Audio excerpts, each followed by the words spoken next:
now entering the Bass Galaxy.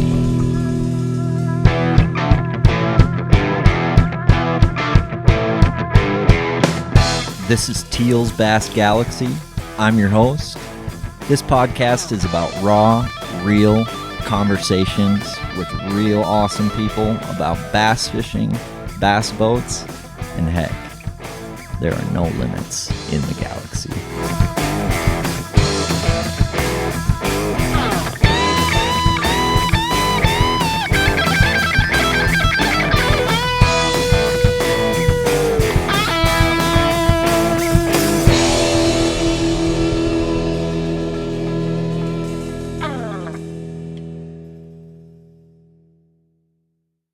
Attention all Bastronauts. This podcast is supported by the Bass Galaxy's title sponsor, Waypoint Angler Supply, the Midwest's new landing pad for hardcore anglers just like you and me. If you're looking for the sneaky goods you can't find anywhere else, look no further. Waypoint Angler Supply has the largest offering of JDM tackle in the Midwest, and they are right here in Minnesota on Lake Minnetonka. This is truly a place every bass fisherman in Minnesota needs to visit because we finally have a tackle shop in the state that's as dreamy as the ones you find down south. And the staff at Waypoint Angler Supply understands the various needs of us anglers, which is why you'll find the selection there so enticing. Ross and the folks at Waypoint Angler Supply are passionate about carrying the right stuff, providing an authentic customer experience, and they listen to the anglers. And it doesn't end at JDM baits. They stock all the top U.S. brands, as well as local Minnesota brands like Veselka Fishing and Customs, Arsenal Fishing, Bait Lab Custom Swim Baits, All Terrain Tackle, Bagley Northland, Outcast Tackle, and more. So stop into their store on Lake Minnetonka or visit their website, waypointanglersupply.com. That's waypointanglersupply.com. Use the code GALAXY20 to save 20% on your next tackle binge. Today's guests, we've got the first ever River Rat podcast. We've got Wyatt Stout and Cory Hauk joining us. I've been watching these guys for a while. They are absolute hammers down on the river, and viewer discretion is advised, but this was a fun one. Let's do this. Hello, Bastronauts. This is a message of gratitude for myself, all your support that you've shown the Bass Galaxy and Teal's Bass Galaxy podcast, and just very grateful to all the guests and people who've tuned in so far.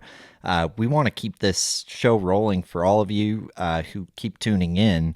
So it'd be great if you'd be willing to subscribe to our YouTube channel and support, all the great sponsors that keep the Bass Galaxy rolling and ever expanding. And always open to feedback, but your support is greatly appreciated. So hit that subscribe button, check out our sponsors, and we look forward to bringing you even more intergalactic content. Thank you. Hey, so boys, thanks for, holy shit, we got some river rats in the building today. Thank you, sir. This is I think this is a monumental time, and I can't believe it's taken this long, but, I am honored. Thank you. Well, thanks for having us. Honored to be here. Sweet. So you guys, brought your flat bottoms, your waders, your boots. You guys brought all your stuff? I saw those reeds in the lake out back, and it got me a little excited.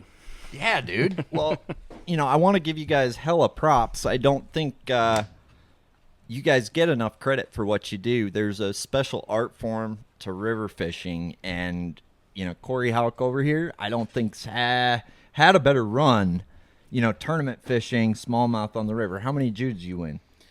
Brian and I won 3 in a row. 8,000 St. Jude wins in a row.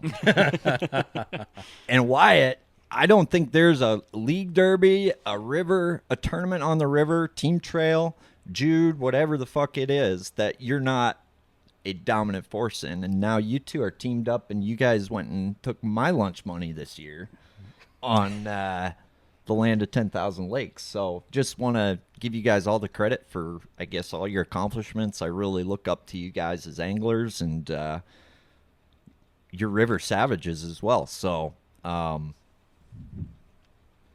you said you brought beer though.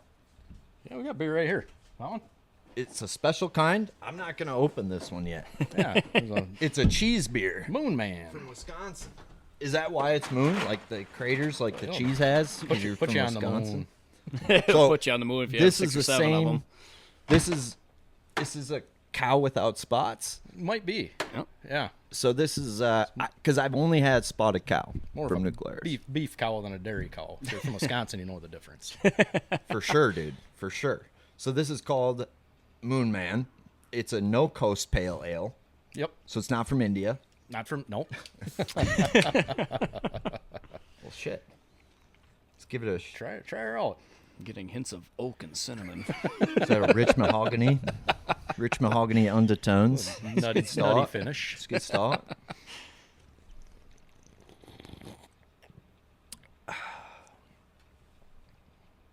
No shit. There's no hogging Yeah. dwarf, but Sweet. Good. I'm glad you like it. I do. There might be one left for you at the end. Wow. My gosh. New Glarus makes a pretty good product. Wow. Yeah, everybody comes for the spotted cow. That's, in my opinion, that's their best beer. Dude. Moon Man. It was like designed for this show. We'll mail you some. So what's up with the embargo thing? Like you can't buy this anywhere else. Is that a marketing scheme? Is that a marketing ploy? I think it is. They've I gotten think so so. big in Wisconsin. So we're not felons right now drinking this is what you're saying we're good? No, you're good. Distributing Yeah, rights, I think is what if it he is. sold you that beer, then it'd be illegal. As long as a man Oh, as long as the man's got as good a mustache as Cory Hauk, you can drink that shit. That's right. You can drink that shit. No, a guy got in trouble, actually. He got arrested a few years back. He was taking a shitload of spotted cow across the border and selling it in Minnesota. Really? Yeah, guy got bunch of bars in the cities were doing that. Was Buying there? barrels from place in Hudson and bringing them across. Isn't that illegal to do with like any beer though? Like to buy it then redistribute it. I don't know. And this would just be the first time I guess it's not minors after it because it's spotted. I Anyway, just drink it. I don't make the rules, man. I don't make the rules. I just work here. It's my first day.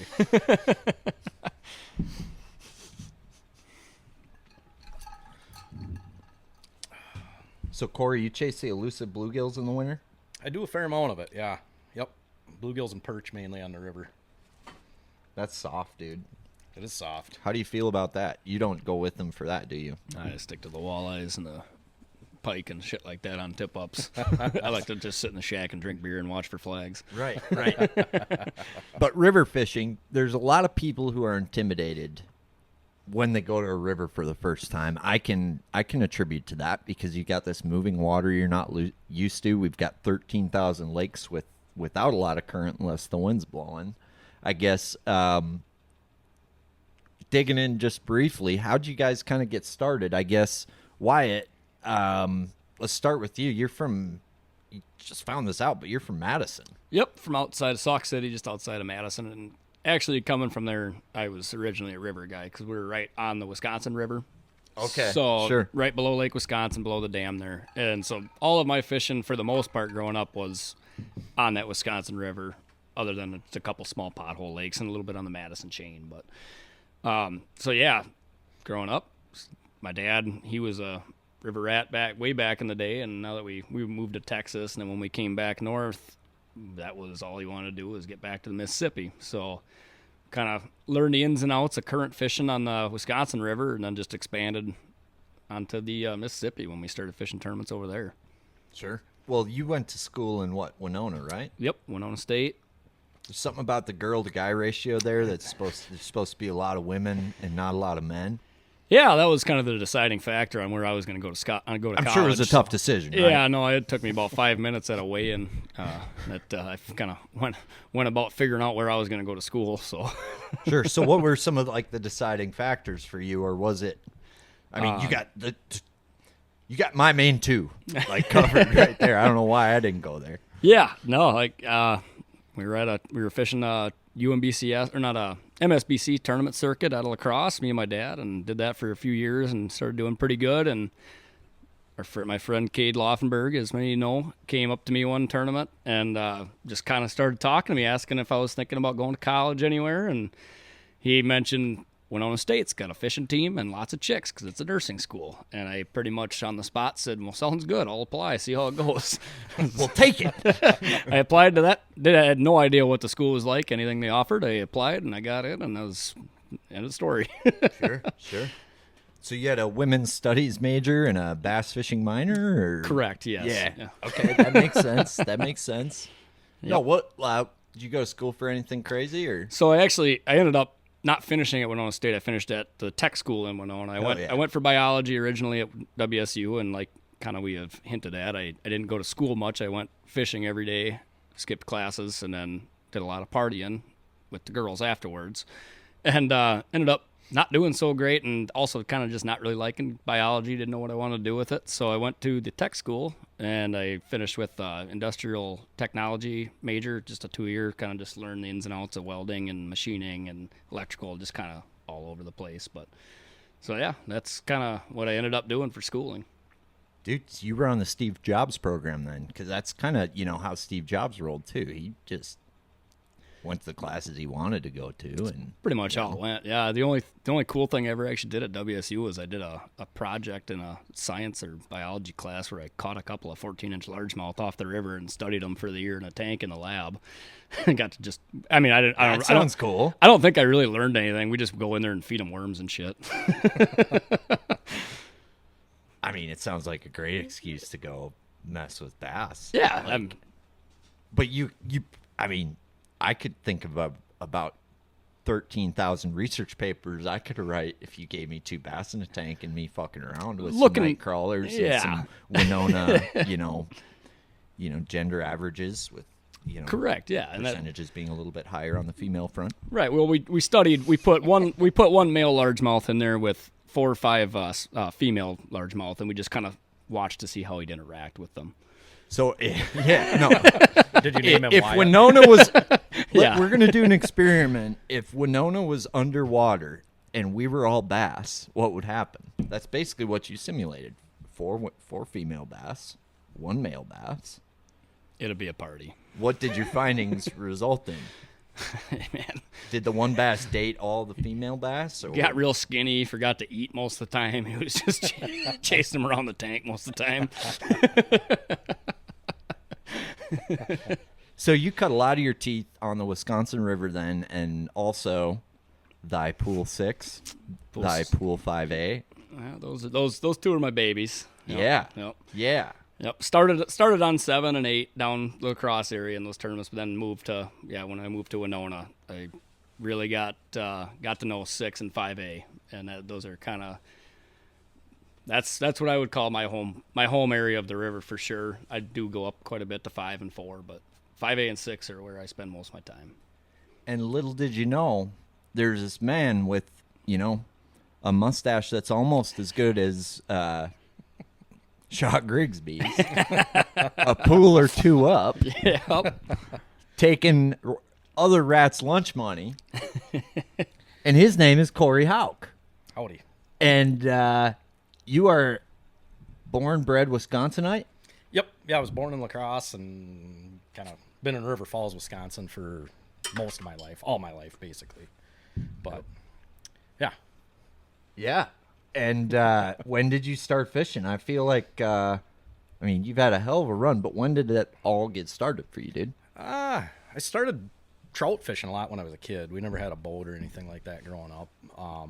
But my whole family's from Pool 11, a little town called Cassville, Wisconsin. And I didn't even know there was a Pool 11. I thought they skipped 11. Yeah, most people don't.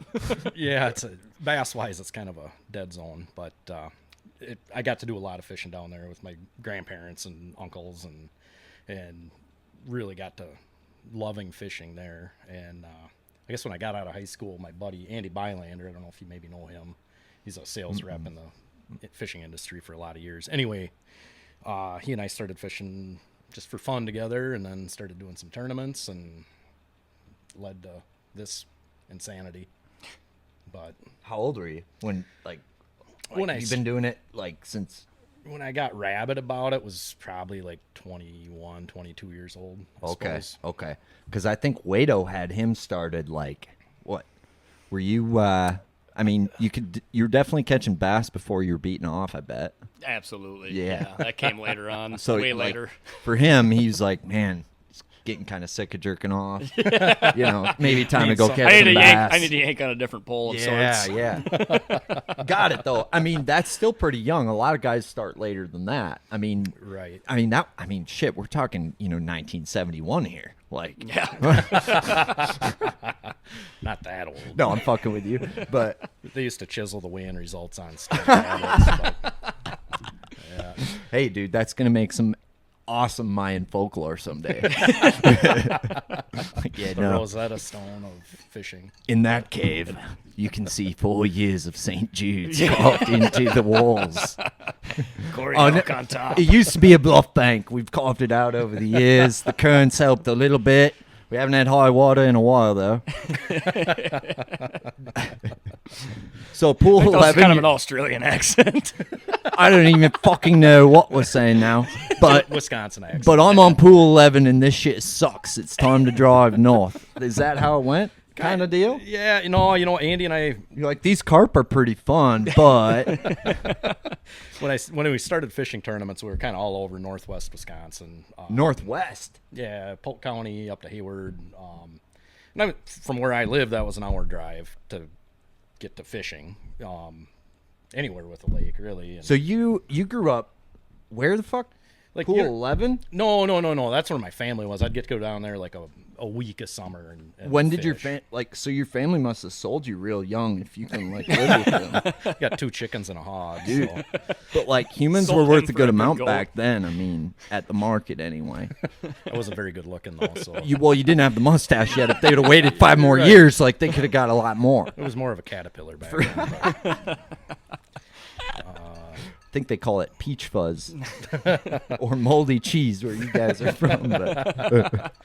fromage. So, okay, so your family's from Pool 11, but you're up from Hayden and Damien country. Well, no, I'm halfway between. Like Oh, you're in the shitty I'm Balsam Lake area. where my home is straight east of the Twin Cities, right 5 minutes from the St. Croix River. Oh, yeah. But for me to get to Wabasha is an hour, so Oh, sure. I was driving an hour to Lake Wapagasset in Polk County fishing for 13 pounds and saw what was going on the river. And I was like, that place looks awesome. So Hell of a name for a lake. Wapagasset. Yeah. Nothing Yeah. more Wisconsin than Blew a that. gasket at Wapagasket. Or Wapagasset. What? nailed it. Mealy Wake is Algonquin for the good land. Does this guy know how to party or what? You're going to spew in this. Wayne's World? You watch Wayne's? That's one I'm not familiar with, it? really. You knew what I was. Oh, yeah, I gotcha. Yeah. It's a good one. I hear you clucking big chicken. So Wapagasset. Yep. That was one of them. Okay. Yeah. But no, we had a couple pretty good years up there, and then it just got to where I wanted to learn how to fish the river. And a guy named Mike Mattis was my original partner down there. Took me under his wing and showed me a ton. I mean, guy's an absolute hammer, still is. I was really fortunate to get to fish with him, and I've had the best partners I could hope for across the board, except for my current. Really fucking took a shit on this one. Just kidding. Wyatt's a damn good hook. But Dude, well, okay. Where I'm from, out here in farmland, special Minnesota, there's this elusive river rat kind of thing, right? okay. Like Oh, yeah, hey, look at that. river rat. Yeah. And, I think we need to properly define that because to me it's a special thing. You guys are in a special category of insanity. Yeah. Insanity Like or we need to stupidity. define river rat because for us, still to this day, I remember we won a Bass Nation Team Trail event down on the river, and there was a UMBCS going on same day. And it's like, yeah, we won that Team Trail event, but we would have taken 5th if we were fishing the river rat tournament going on the same day. I remember. I actually right? fished the one that you're talking about. Yeah, we had a top 5 day, which would have been pretty cool coming from farm country Minnesota, but like it's a different caliber of angler when we're talking about going down to the river. Yeah, you guys or just like a Tonka, you know, just like a private school kid that fishes Tonka all the time. Yep. Like that, like Tonka, you've got that Tonka. You gotta look like Chad Smith to start. Yeah. You know, you got good hair. They look better than most women down by the river. Yeah. You know, Smell good. yeah, they smell good, all kinds of stuff.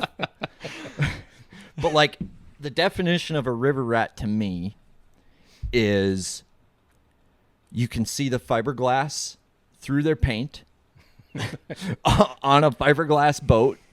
Their aluminum boat has dents throughout the bottom. There's a lot of marred, you know, streaks on the bottom of the boat for like from sandbars and whatnot, you know, taking off the bottoms of these boats. You know, there's a lockmaster on speed dial. Yeah. Understand, you know, Know 'em all by kinds name. of little things, right? But what makes a river rat a river rat? So kind of what you alluded to with the the messed up boats. I'd say the first thing that someone has to do when thinking about being a river rat is losing all fear of hitting shit. You kind of just gotta. That just kind of comes with the territory. But Wyatt, my wife just let me spend $65,000 to $70,000 on this boat, and that's just what I told her. I didn't tell her about the 2 scopes I put on it, as well as the 2 poles that I put on the back using some cash that I got out of a coffee can in the backyard that she still doesn't know about. You can tell her that It's not an easy thing to do. to fix that lower unit, just sell those scopes. You ain't gonna need that on the river. I've noticed that about you guys. You river rats, you don't give a fuck. Is that the key? It's a big part of it. Rule number 1, if you want to be a river rat, don't give a fuck, right? That's part of it. I mean, that's how I go gotta about throw it in anyway. John Steers, River Legend. Like he's on top of he's on the Mount Rushmore for sure. And Bluff Rushmore on the Wisconsin side. Yep. he years ago, I don't know if he'd remember, he probably doesn't remember it, but he told me one time you only have to miss it by a quarter inch. And he's 100% right. Yep. It's a fine line. Yeah. Okay. I like to ride that line. Rule number 1 of being a river rat: stop giving a fuck, boy. Yep. Okay. What's rule number 2? Got one. I don't know. Throw It might a be. baby brush hog. No, I would say never let what happened yesterday dictate what you do today, because it is always going to be different. That is the one constant on the river. It is always changing. Yet right. you guys still catch them. So, right? So you guys plan for change. Always willing to adapt. Always willing to adapt. So you guys are liberals. I'm just kidding. Progressives. We got some progressive. Some nice young progressives here. One's got a mustache. A little weird. He's a hipster. Hipster. I like that. My skinny jeans and mustache and go home. Okay, so rule number 1, stop caring about that stump sitting there.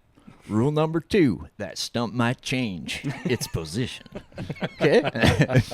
Yep. Rule number 3. God, I'm blanking, man. I mean, I would say for me, a river rat is somebody that does everything. They duck hunt, they goose hunt. Yeah. And I'm not that. Okay. I'm just a bass dude that likes to So- fish the river. You have to kill shit. You have to kill shit as well. I think You have there's- to kill. I think there's a You have to difference. be willing to kill. I think there's a difference. You have to between be willing to take a life. If you want to be a river rat. That's definitely part of it. You ever hunt man? If you want to be a river rat, you got to be willing to take a life. You guys want to learn how to grow your own mushrooms? Yes, I do. I heard the morels are quite rare. Plentiful by near us, in the springtime. It's a I good got you. area. It's a good area around the river basin. You guys got a little farmer's market you take the old morels down to? I used to sell a lot of them. I don't Really? I don't pick like I used to, but it was While we're on the side quest, what makes a morel like the fucking Grey Poupon of mushrooms. Because yuppies love them. And you can't grow them. And you can't grow them. Yeah, they. Like God grows them by the river. Like so. Only for about 3 weeks out of the year. Really? Yep. What's the magic combination for a morel? What do you need? Moisture and warmth. Heat and moisture at the right time, too. Yeah. In the right Well, combination. you need the right soil, or Yeah, I mean, obviously they grow under certain trees. I mean, typically, you're not picking morels off wing dams here. No. I did find one growing in some rocks one time that was just fucking nuts. I had never seen anything like that before. But Yeah. You guys eat them right off the riverbank, or oh yeah, Oh, yeah. really? rinse them off, get the bugs out, and fry them up in some butter. Okay, Deep fried. Throw those over a big old ribeye. Nothing better. okay. So like that, maybe that needs to be. You know how like people will spend thousands of dollars to fly into Canada to have a shore lunch of walleye. Like maybe we need to get the destination river rat going, Yeah. where you fly in Shore shrooms. shore shrimp. Short shrooms. I saw a guy doing those once. Down on 7th Street and went Oh, home. that was down in Clinton, Iowa. also on the river. The guy that left every morning at takeoff in a kayak and came back at weigh-in. I think they call that meth, Wyatt. Yeah, that might have been it. If you fry the morels in meth, there's a really nice side effect that allows you to see rainbows in other colors. I think I tasted some soup. I didn't sleep for 7 days. Yeah, drive down to Clinton. There's plenty of good shit in Clinton. Oh, right? there's a lot of fun stuff to see there. That was a cool town. I liked it. Right. Met a lot of people, crank some tunes. So getting back off the secondary channel, we were on like rule number 3 of being a river rat, which I can't remember what that was. Was it grow mushrooms? Willingness to kill shit. Yeah. I thought that was rule number 2. So no. Willingness to take a life. 2 was, as far as river rat fishing goes, is being willing to change. Oh, yeah. 3 is willing to take a life. And number 1 is stop caring about your boat. Stop giving a fuck. Rule number 2. Plan for change. Rule number 3. You're going to have to take a life. You're going to have to be willing to do that, okay? Yeah, that's got to be top 3. Yeah. I mean, we nailed it. Yeah, there's no other rules. So there's a difference, I think, between what someone from up here considers a river rat versus what we would consider a river rat. Okay. So like you're considering just guys that fish the river, they're river rat. I Then did we- not like I did Cory not said- take murder into consideration. Like what Yeah. Cory's speaking of a real river rat, like the guy who lives on the river. Like, I would call us more like a bass rat. yeah. There's dudes like my buddy Jim Pinky's one of the last few, or maybe Randy Wachorek. Yeah. They're out there deer hunting, they're trapping, doing all of it. So you guys are posers then. Yeah, totally. Hey, no, I really I really wish you'd have told me before we did All this, right, because all right, I was come on. trying to have some river rats. I did some deer hunting on the here islands for this this year. one. I did a little island deer hunting this year. Okay. Yep. I took a couple shots, didn't hit nothing, but Yeah, do you live off that land? That fluctuating land? I like to think I do. The fat of the land. You ever have your house turned into a sand drop? No, I don't think so. I fished a couple. Fell that right have. off it. Fell right off it. Blew it right out. No, because a true river rat knows where to build his house where that's not going to happen. I heard a true river rat has an 1867 Army Corps of Engineers map of the river. Probably. Do you guys have old I Army wish Corps of I had Engineers one. maps? That's like the grail. That's I've like the actu- holy grail of being a river rat, I've right? actually got one of those from pool 5A down to 8. It's a little book. You never shared this information with Well, me. my dad's got about 97,000 waypoints written in pen about certain stumps that are just pointing to a corner of a bay and shit like that in there that he gave me. It's pretty cool. That's interesting stuff. Well, the river's run by the mob.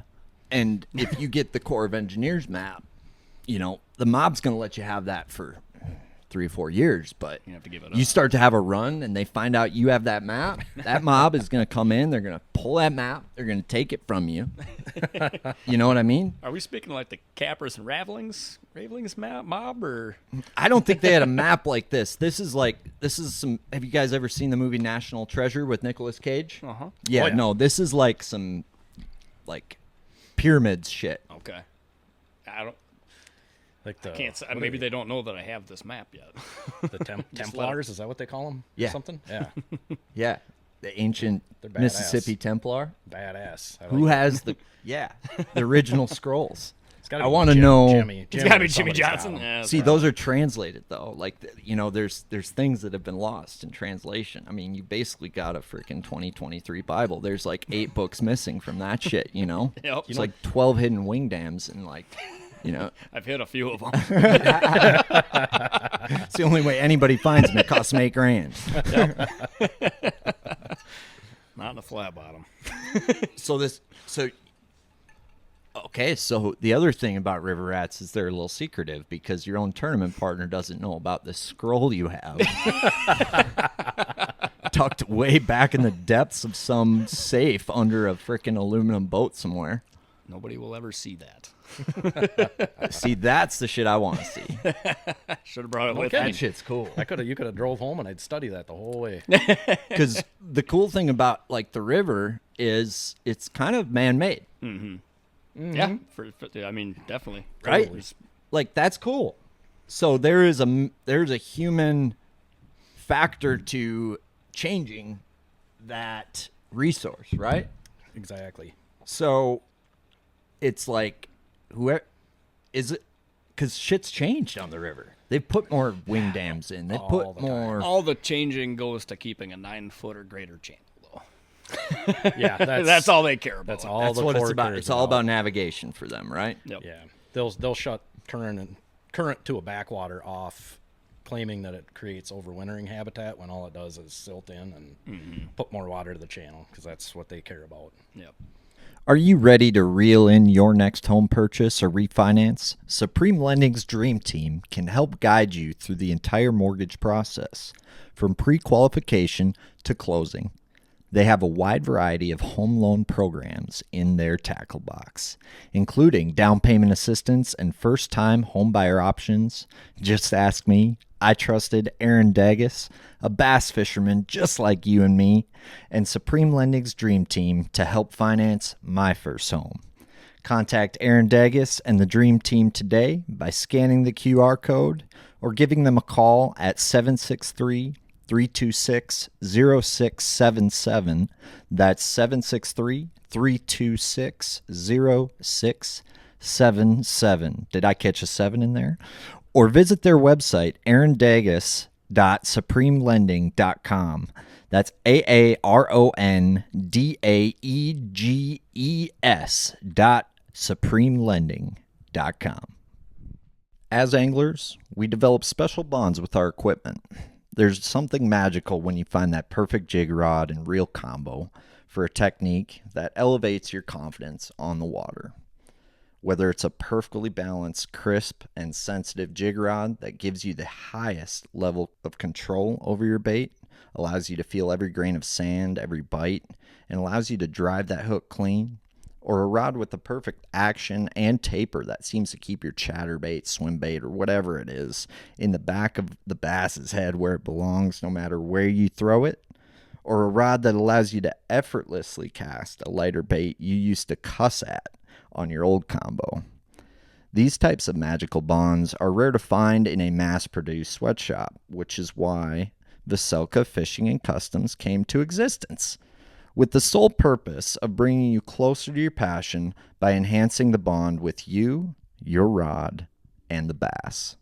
Confidence is everything in bass fishing, and there's no bigger boner buster than losing a big fish, not feeling like you can present your bait correctly. The list goes on and on. Mr. Veselka is a full-blown artesian craftsman who can build you the perfect rod, no matter the size or action, custom, exactly the way you want it.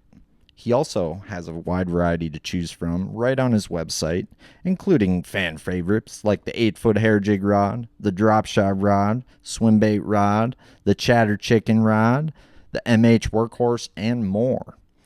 Even ice fishing. You do the whole frozen Swiss cheese thing, the ice fishing. Seen grumpy old men? Well, you can send that jiggle stick back to the antique store because Mr. Veselka builds custom ice rods in all sizes and actions too. So head on over to his website, veselkafishing.com. That's VOCELKA fishing.com to enhance your confidence on the water, feel your passion, and catch more bass, baby. One man's navigation is another man's fishing hole, though, and it's weird. So I guess this is my fascination with the river. How many times have you guys seen changes? Like, people come in and change that river. Like, obviously, there's an old map of all these wing dams and, like, stuff they did to the river. But then, you know, this new guy comes in because this guy retired, you know, and the board changes. The board of directors changes now, right? And there's a new conversation going on in that boardroom of how we're going to get this much production out of our barges this year, and we're going to create more jobs for the American worker than has ever been created before. You know, I'm Ronald Reagan, and I approve this message. I'm not have sexual relations with that woman. Yeah, I do not know Miss Lewinsky. Yeah. How many times has that, like, are you guys aware of, you know, industry changes on the river? Because there's this map that has all these wing dams, but it doesn't have all these ones. Mm-hmm. Right. Yeah. I know. I remember them building some of the rock islands on the south end of 8 and stuff back in the day, and I think even the Horseshoe Islands out in Lake on Alaska. I think I was around when they built those. I don't remember for sure on those, but just a couple of years ago, they dredged an area and put a new island on Pool 6. There's a new sand island. There was a tiny little island there for a while, and now it's a huge, long party island, mosquito. Right. But you see it all the time. There's dredging boats out there and stuff, moving shit around and dropping rock and pulling sand, and they're constantly moving stuff around out there. They're doing a huge one out in front of Bay City currently at the top of Pepin. I'm sure you're familiar with that mud flat. Heard of it. That's going to change that end of the pool a ton, I have a feeling, at least for a few years. I mean, they're basically, have you been down by Spring Lake much? A little bit. 5? Yep. That it's going to be similar to that project from what I understand. And now 20 years after they did that project, it's filling in, and you've been getting around down there like I have, I'm sure. And it's not a 20-year solution. Yeah. I'm starting to pick up what you guys are throwing down. You guys hate these guys. Well, hate's a strong You guys word. hate these guys. Like, We don't love them. what are you doing? There's like 40 bass living right there. What are you doing? That was my best cut bank. Now it's a foot deep. right? Yeah, no, I wish they'd give us a Heads up. well, one of those excavators on a barge and a load of rock. We could do a lot with it. Oh yeah, But tried doing that once. Maybe did some illegal shit with the flat bottom and a bunch of rock one time. That's cool. I've always thought about doing it. Yeah. No, well, I took some off a train track bank one time. It's not necessarily legal. Hey, there's still fish on it? I put it in a dumb spot. There was never any fish on it. This is when I didn't know how to fish the river yet, or at least around here. So I mean, one of the cool little things I learned about river fishing, this was actually a little Bankston nugget that I got, was when that water's fluctuating and it's raising, you got them railroad banks that are high banks, and it gives them that constant hard bank thing to use, right? You got all them backwaters of trees that they just scatter off to. They don't have nothing to sit next to. Those railroad banks, I mean, you should throw more of that rock in off the railroad, in my opinion, Wyatt. I think, we should actually draft a bill and send it to the mob. Okay. And see if, the next map, they'll allow for... Maybe we can make a few things happen there. It's not a wing dam. It's a nipple. It's a nipple that deflects current. It's different. You know what I mean? I do love nipples that deflect current. You guys, yeah. So current is the constant on the river, right? And then you've got, this cabal, this mafia that keeps, it's like a pinball machine. They keep changing this current. Yep. Throwing dams in, Messing it all up. Messing it all up. But that current to me is very intimidating for a person who's maybe not from the river. I can say that from experience, but the thing about current is it's always moving the same direction, and if you're willing to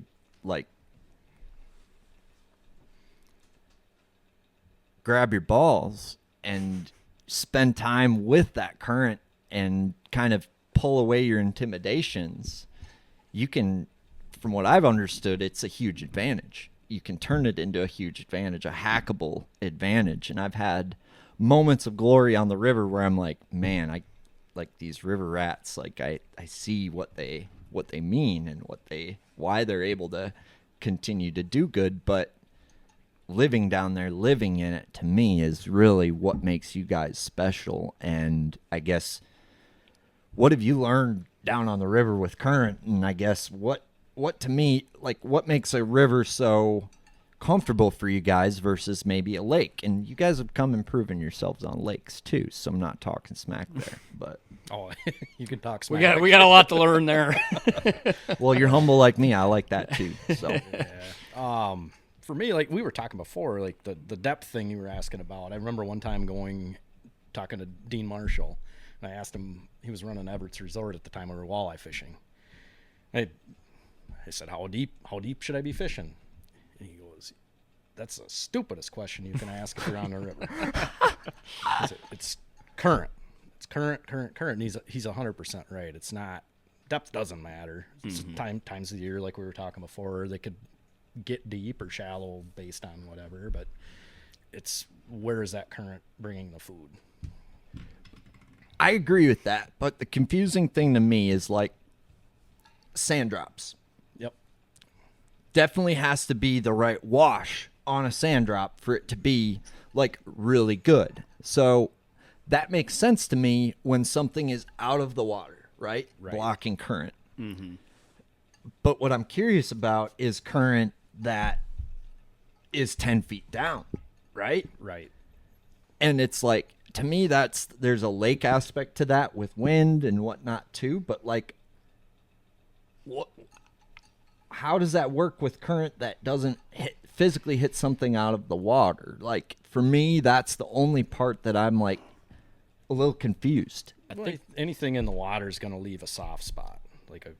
I think this is what you're asking. Like if there's a boulder there's a soft spot behind it in the current. If you have a trout fish or whatever, the fish wait for food to come by and they dart out and grab it. And that is pretty much the basic principle behind. And so that boulder's 10 feet down, right? Yep. It's still a current break. And coming up, let's say it's 10 feet of water, that boulder's coming up, let's say 4 feet, right? So it's still 6 feet down. Yep.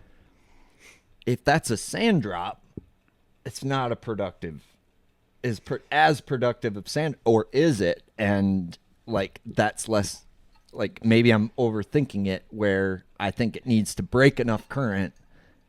It doesn't though. They can sit behind that rock 10 feet down. It's just, for sure, a lot of people maybe probably don't target that. And I think with the sand drop thing, especially, you'll see, like you're saying, there's certain sand drops are, they're not created equal. Some are good, some are bad. But a lot of times you'll see a big sand drop that's 100 yards long or something like that. Well, yeah, the majority of that sand drop might suck, but there's probably a little sweet spot in there where there's a little bit of a depression or a high spot at the tail end of it or something like that. That there's usually a specific spot on a big sand drop or something like that where those fish are going to be keying in on. Right. I would agree with that. And the river, to me, I've never seen a place that's like I can have my boat right here casting, don't get bit. Have my boat here and casting and catch them every cast. The river to me is that kind of light bulb, on or off. Like you can go from absolutely whacking them to not, just based on how you're casting, what you're throwing, whatever it is. And that to me is what's so cool about the river, is because once you figure that out, it's like you can roll with that. Clicks. It clicks. Yep. And we don't have that. We have that on lakes, but you guys can maybe attribute to this. It's not as hackable, I don't think, as a river. Maybe you found that it is. The angles, you mean, or the All of it, yeah. Yeah. I think it's a lot more loose, a lot more open. On a lake. Yeah. Yeah, I would Yeah. agree with you. Versus like river, it's like there's a seam. I know, like, you guys don't have the amount of cribs that we do in Northwest Wisconsin. Right. Yeah, we That's- don't can have be- any. I don't Can think. be a total angle deal, but For sure. That makes sense, actually. And angles play on lakes. I think they play on lakes. Don't get me wrong, especially with wind, all of that. But it's like not Not as well, the crib thing makes sense, I guess. So, okay. well, here's Di- one. let's dig Here's into one. that, How yeah. about the boulder deal for smallmouths? Like, sun, is that? I don't do it a ton. I've never done it a ton, but Sun helps position them, now we're interviewing and you. so does wind. Dude, Yeah, I can help you out with this this is an Pam open Pam conversation. situation. There's no D on the end. There's no No, this is an open conversation. This is not an interview. You can ask me anything anytime. But Who's that gentleman sitting behind you? hello, Ms. Lady. Excuse me, human resources lady. But no, I mean, so let's say, kind of back to what Cory asked. If it is, let's say you're fishing a boulder lake, you got a sunny conditions, sun is over here. Are you going to be targeting the fish are they going to stay on the backside, kind of on the shady area? Or with smallmouth, is it going to be, they want to be vision oriented on the front side in the sun? Or do you go about it differently, fishing boulders based on where the sun is or clouds or anything like that? Or? Sometimes, but to be honest with you, if I know that fish is around a boulder, I'm gonna cast at it every angle until it bites, because it's in this boulder, and I'm gonna, I got a half hour. I'll make every cast I can on that. Sure, boulder. sure. However, right, there's a wind aspect to it, right? So if that smallmouth is active and there's a lot of wind, let's say it's cloudy, that fish is gonna be on the upwind side of that boulder. If it's active, Okay. right? If it's not super active and it's sunny, let's say, no wind, it's going to be on the shady side of that boulder, chilling. Yep. Sure. So those would be your two scenarios of, I would say, more of a pattern with a boulder that you could run. So if there's wind, and they're using the front of that boulder in an attacking scenario like they do, kind of like on a current spot for Kind of like a little rocky river, nipple. where they're like right where that current changes, they're like waiting in a conga line, like next one. Yeah. How smallmouth position in wind or current. They're a little more on the up current side or upwind side when they're active, because they're crackheads. Yeah, absolutely. They are crackheads. So, but I guess the questions got kind of, the tables turned a little bit, and We are the captain now. I got put in a little bit of a reactive state, and now I don't know where I am. Where am I? But no, I will say one thing about the angles thing, and we were talking about seams. That's one thing. I've had a couple guys, like lake guys, stuff ask about that, and I guess there is no right or wrong way to fish, let's say, a current seam, because I've learned new things over the past couple years. I've always kind of been a guy, I keep my boat directly in the seam and cast directly up the seam and just bring it down, keep it in that strike zone. I see other guys that do well, that'll fish it from the side and perpendicular, kind of sweep their bait down that seam. I like the sweep. He's a guy like that. And then I also know another way, guys, there's a couple guys, they'll go right to where the seam is formed, and they'll cast straight down it and bring it back up. And there's Cade and I in that tournament this spring fished the one seam 2 different ways. And the first way we caught a big one, bring it straight down, and then it kind of slowed up, and we worked up around to the side and kind of swept the bait down and sat there for 5 hours and caught a 4-pounder every 45 minutes And and they just kept coming to us, but it seemed like there was something to sweeping it down that day. But I don't always think that that's the right way. Sure. And I think you can do it a bunch of different ways, angle wise on stuff like that. And you kind of got to figure out what the fish are doing that day. That makes sense. Every spot's different. Every 5 minutes is different. I agree. Yep. It seems that way, and I guess Dane and I, spending time on Rainy, we figured out like a more perpendicular type way, but it required a bow in your line. Which sucks. That is No, very, it doesn't. Very difficult. I personally think that it's all like, if you can get your head around the bow and figure out how you need to set the hook, I personally think Reel down tight. that is single-handedly the greatest river hack that I've ever learned was that. Learning the bow. That angle with the bow, and all of a sudden, I hate even talking about this, but like, like everybody works their bait back.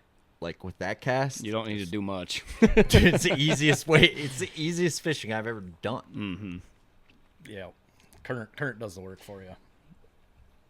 We're gonna leave it at that, for fuck's sake. But like knowing which, so there's multiple angles. So like if you get good enough on a river, you know that when you look at the current, to me, what makes a good river fisherman really fucking good is their ability to read the water, read how the water's moving. And to me, a person who lives on the river and has immersed themselves in that is naturally better at reading that than a person who doesn't. So like that to me is really what's cool, and understanding you can pull up to a spot and knowing exactly by looking at that current where you need to put your boat potentially 4 different ways to get a bite. Yeah, absolutely. And most people who live on a lake wouldn't have the first clue of what we're talking about when we're saying that. To me, that's really cool. More worried about the depth than the current. It's all about the water, how it moves. Right. Yep. I've been fortunate enough to fish with some walleye guys. I'm sure those walleye guys see stuff so differently than we do. It's more about where the current hits the bank and rolls or what. I don't know. I've never fished with any good walleye guys. We just go up to the dam and play bumper boats. Yeah. You fish with some good walleye guys. I don't have any of those experiences. It's just interesting seeing how 1/8-ounce jigs, Red Wing Dam, once a year. Better tip it with a big fat head, boy. different people see the water very different. Cade you see the water different than I do. Totally. Give me an example of that. That to me is super cool because we all see differently. I'll say one thing I've learned as far as seeing water. When I get to, if there's especially this kind of really ties into, I would say pre-spawn a lot more than throughout the entire year. But if you get to an area where you see current just doing really weird shit, somewhere around there's probably a sweet spot that fish are on. Because if there's a bunch of junctions of current meeting and swirling and doing goofy shit, there's going to be a couple of spots, soft spots, like you kind of said, that those fish are going to set up on. They're usually not always going to be easy to see or find, but usually when you see something like that, there's somewhere near there is a spot where they're sitting. And to his point, it doesn't matter if that is over 25 feet of water or over 3 feet of water. Correct. See, that to me is cool shit. Well, and that type current creates hard bottom. Yep. Washes the silt out. Right. Yep. Is there like a shell bed deal on the river? Yep. Yeah, basically, for yeah. sure. You'll have guys that a lot of times mistake shell beds too for just the hard ripply sand, Good which is gravel also or- really good gravel, ripply sand, because the water flows over that sand and creates those little ripples like you see in the ocean washing up or whatever, Yep. and that you feel that on you're dragging something. It's like that's the good stuff. Sure. The whoopie-doos. Yeah. Old Cornelius called them whoopie-doos. Whoopie-doos? I think that's what he didn't. Have you? I heard him say that don't know. before? I haven't heard that one. Yeah. Is this the guy who wrote the original Book of Rat? No. Okay. This is the guy who owns Kirigi Sikana. Oh, yeah. Hey, Pat Schlappers. Yeah. Yep. I tie for him in the wintertime. Oh, you do? Yep. You sweatshop a bit on the little side. little sweat shopping. You do a little sweat, and I like that. Yeah. Yeah, man. Pays a couple derby entries anyway. Hey, man. Tie a couple schlapper jigs, call it good. That's right. I like it. That's good karma, too. Mm-hmm. Yeah. he'd ever calls you and bitches about? Like, you tied this one. I know you did. Put too many fucking strands of purple in this. You son of a- The hematoma doesn't have I enough said blue 12 in it. strands of purple. Yeah. Too many flakes of blue. It's too much hema in this hematoma. So shell, though, like, or that type of deal, are you guys graphers? Like, is that something like you're looking to graph, or you can just look at the water and be like, yeah, there's going to be a shell or that Ripley shit I was just talking about right there? I've found most of my shell and hard bottoms, spots like that, just exploring and dragging than really graphing. Same here. You can. I know I'm not a great grapher. I don't do it a ton. No, you got a 91 Lowrance with that 1 ounce, whatever the fuck you're dragging. Like, that's a good tool. XC87 or whatever they were. Flasher. It's color. No, you got live scope. I got a C rig and a baby brush hog, motherfucker.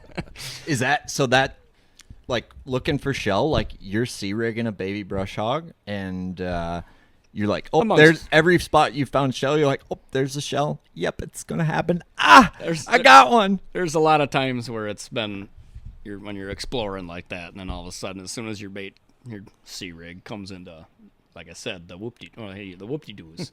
As soon as you start feeling that, it's like, okay. And then, next drag. Donk. Sure. As soon as you get to you got a bite. Yeah. Whoop-de-donk.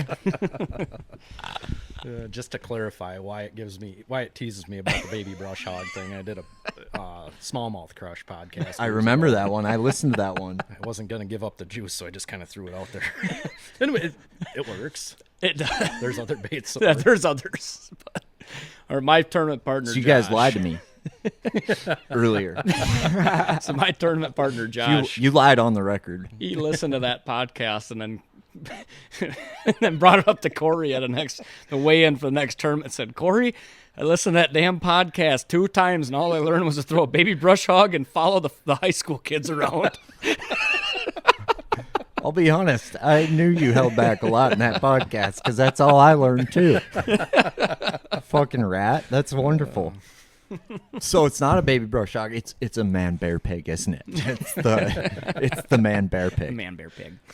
Baby destroyer. There's a lot. I like a speed crow. You can put I'll be anything honest you with want you. on that. I like Sometimes speed crow. I throw speed crow quite a Speed crow bit. on a C rig's good. There's certain times a year I switch it up between size and color, and that obviously has to do with watercolor as well. But I mean, it really is Big bandito bug bite. Big bandito bug guy, from what I hear. Not a Guggen guy. I had a spell with them, but not bandito bug. A spell. What the hell was that? The biffle bug. Kind of similar, isn't it? Oh, I don't know what a bandito bug is. No, biffle bug's cool, man. Bandito bug's gay. we're not Guggens. My cousin's kid said that one time after listening to his dad. Yeah, I gave my kid a bandito one time. Or Band-Aid. My bad. Yeah. I still one of those beers from him. That's pretty good. Absolutely. I get one of those movements from you, Cory. I thought you'd never ask.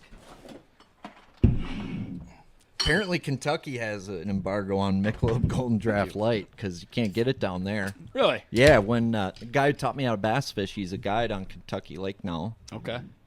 And if you ever go visit him, all he'll ask for is, you need me to bring a case. Bring me a case of that Michelob Golden Draft Light. I don't think Sweet nectar. Well, when I was in Sauk City, like when I went to college and I graduated in 2013, I had never even heard of McGolden. I don't think you can get it east of Eau Claire even. You can now. Now you can get it back around Okay. Madison area. But when I was in high school, never heard of it. And I got to Winona, and that's what everybody drank. I know my brother-in-law, I got drunk with last night, loves this, lives in Denver, can't get it. When he comes here, it's like, a crackhead that's been without crack for a week.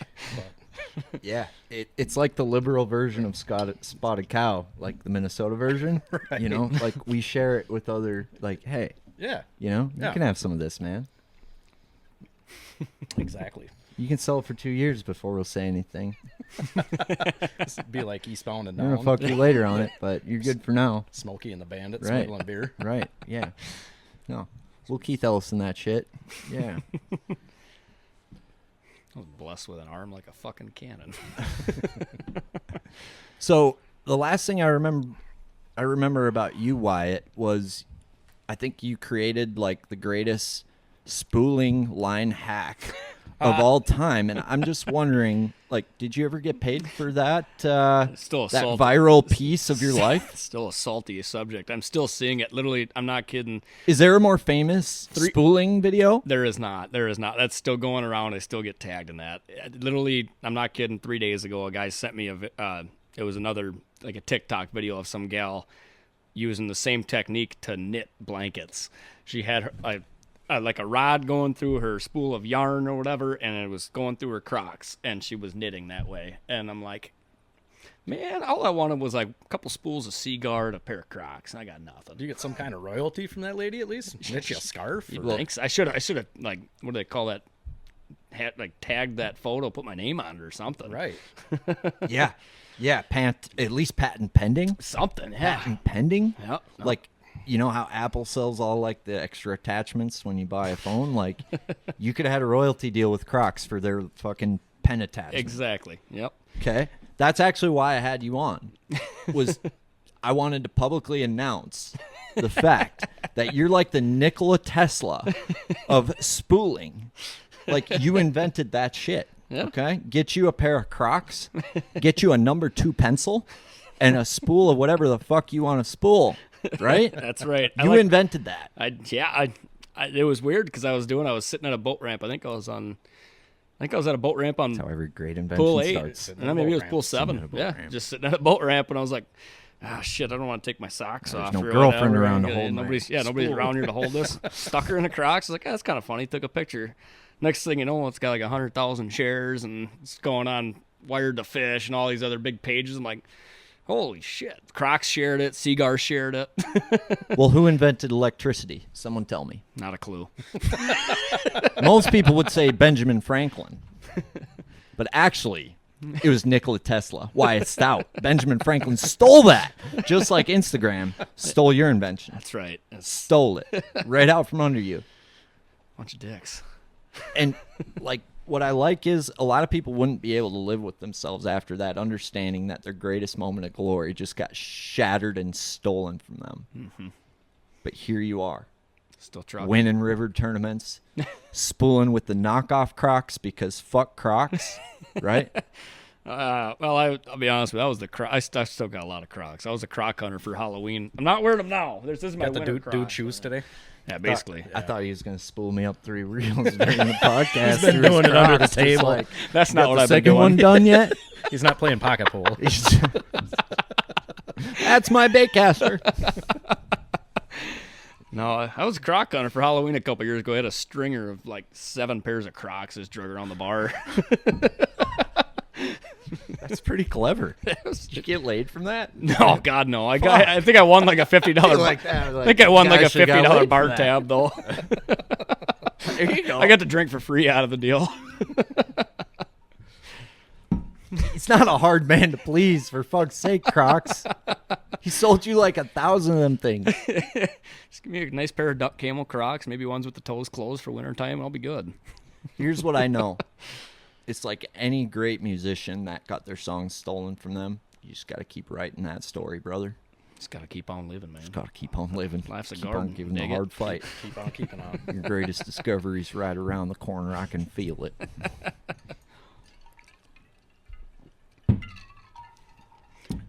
But Cory, his wife, hates the mustache.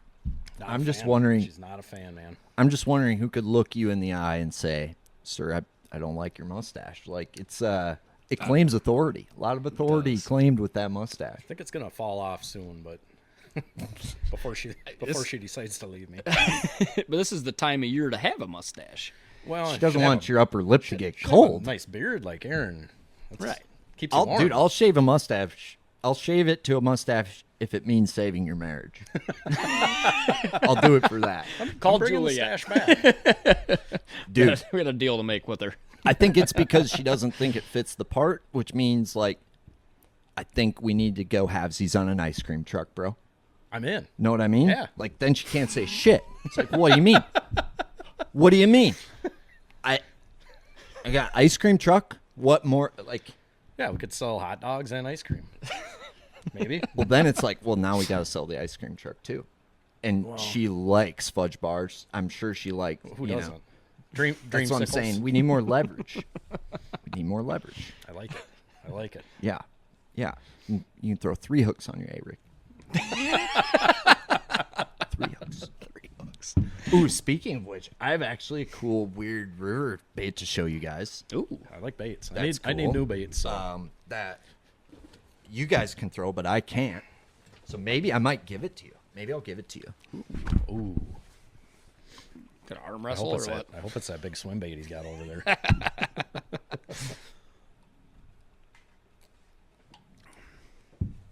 Oh, yeah. Look at that guy. It's not an Alabama rig. It's not a Miss. I don't know even what this thing's called, but it's legal on the Sippy. I like it. I like I've got some that are wire, but I like how that's. Isn't that oh, cool? man. Isn't that a nifty little guy? Is it like a heavy interesting. fluorocarbon? Or? Yeah, yeah. That's yeah. pretty sweet, dude. Oh, it's like they use the marlin stuff. The Yeah. stuff they use for marlin. Sure. Yeah. See that guy. I feel like you could throw like 2 crankbaits on Yeah, that. check his pockets before we leave. Carolina rig buzzbait, bud. Yeah, a couple of baby brush hogs on the back, bud. School of frogs, maybe. School of frogs. Oh, a couple of horny toads, Oh, yeah. double toed. Absolutely. What is it with river fish and horny toad? They love a horny toad on the river. I don't throw in a whole lot. throw No, it it's quite a because bit. everyone else does it. No, It's pretty good. I throw it quite a bit. I got a weird. Okay, grab that black bag above the sprinkler. Yeah. Nope, down. Nope, not the horny toad. Yeah, that one. Pull that off. I was admiring that earlier. Yeah, that's a weird one. That's a river one. I feel like you guys would appreciate that one. Buzz and grill. It was made by samurais, you know, in the mountains of Japan. Taku E2 designed it. Yeah, Hold it up. no, Hold it up this way, Wyatt. I can't. Is that? No, chill out. they don't even sharpen their swords where Share. they don't even sharpen their swords where these are made. Okay, Papa. I like the nose on it. The nose is river friendly for the shitty grass. Uh-huh. Skip a mile, wouldn't it? Oh yeah, yeah, yeah, I could see that. yeah. Color is freaking sweet too. Oh, black. is I that mean, just- Yeah, there's wait, few companies that make that color. So No, dude, I'm that getting color's that off really your- good, really special, really special. Getting weird reflection off. Yeah, I your think you're waypoint looking at the sign. neon light. Looked like it was I iridescent. I can see the stars in this. You've had too many I beers, can Mr. see Madison. my uncle in this. They threw too many black flakes in this black grub. No, but like the river, you can throw multiple lures. You guys riggers? You throw a rig? Here and there, yeah. You certain guys times. always throw 2 hooks just because you can? I did see a little bit of a. I kind of liked it this year, actually throwing the Minnesota rig with the 1 hook, actually just for kind of earlier in the year and just putting all blades. That was kind of cool this year when they're eating little stuff, but usually rum the 2 hooks. Sure. I'm a 2-hook guy. Yeah. Well, what's weird about the river versus most places we fish up here is there's shad, right? And that shad grows throughout the year. I was curious about that because I've been to like Hartwell where in December they're eating shad like thumbnail shads. They're Right. eating whatever the thumbnail shads are. Yep. And I've heard that on the river the shad are pretty small, but I've also heard there's some bigger shads on the river. We're getting some big ones back again. There were a few years there we didn't see I didn't see the 6-7 inch shad, but Usually, yeah, when you do start seeing anything 4 to 5, 6 inch shad, or you're probably around something good. Right. So, I mean, compared to like lakes up where we're from, like the bluegill, perch, crappie, crawfish, maybe you're sculpin if they can afford it, things like that. Is shad the only different, type of forage? I guess, like in the horseshoe chain, they eat catfish, which is a unique thing, or maybe a lake has some rainbow trout in it or whatever. But, catfish or bullheads or both.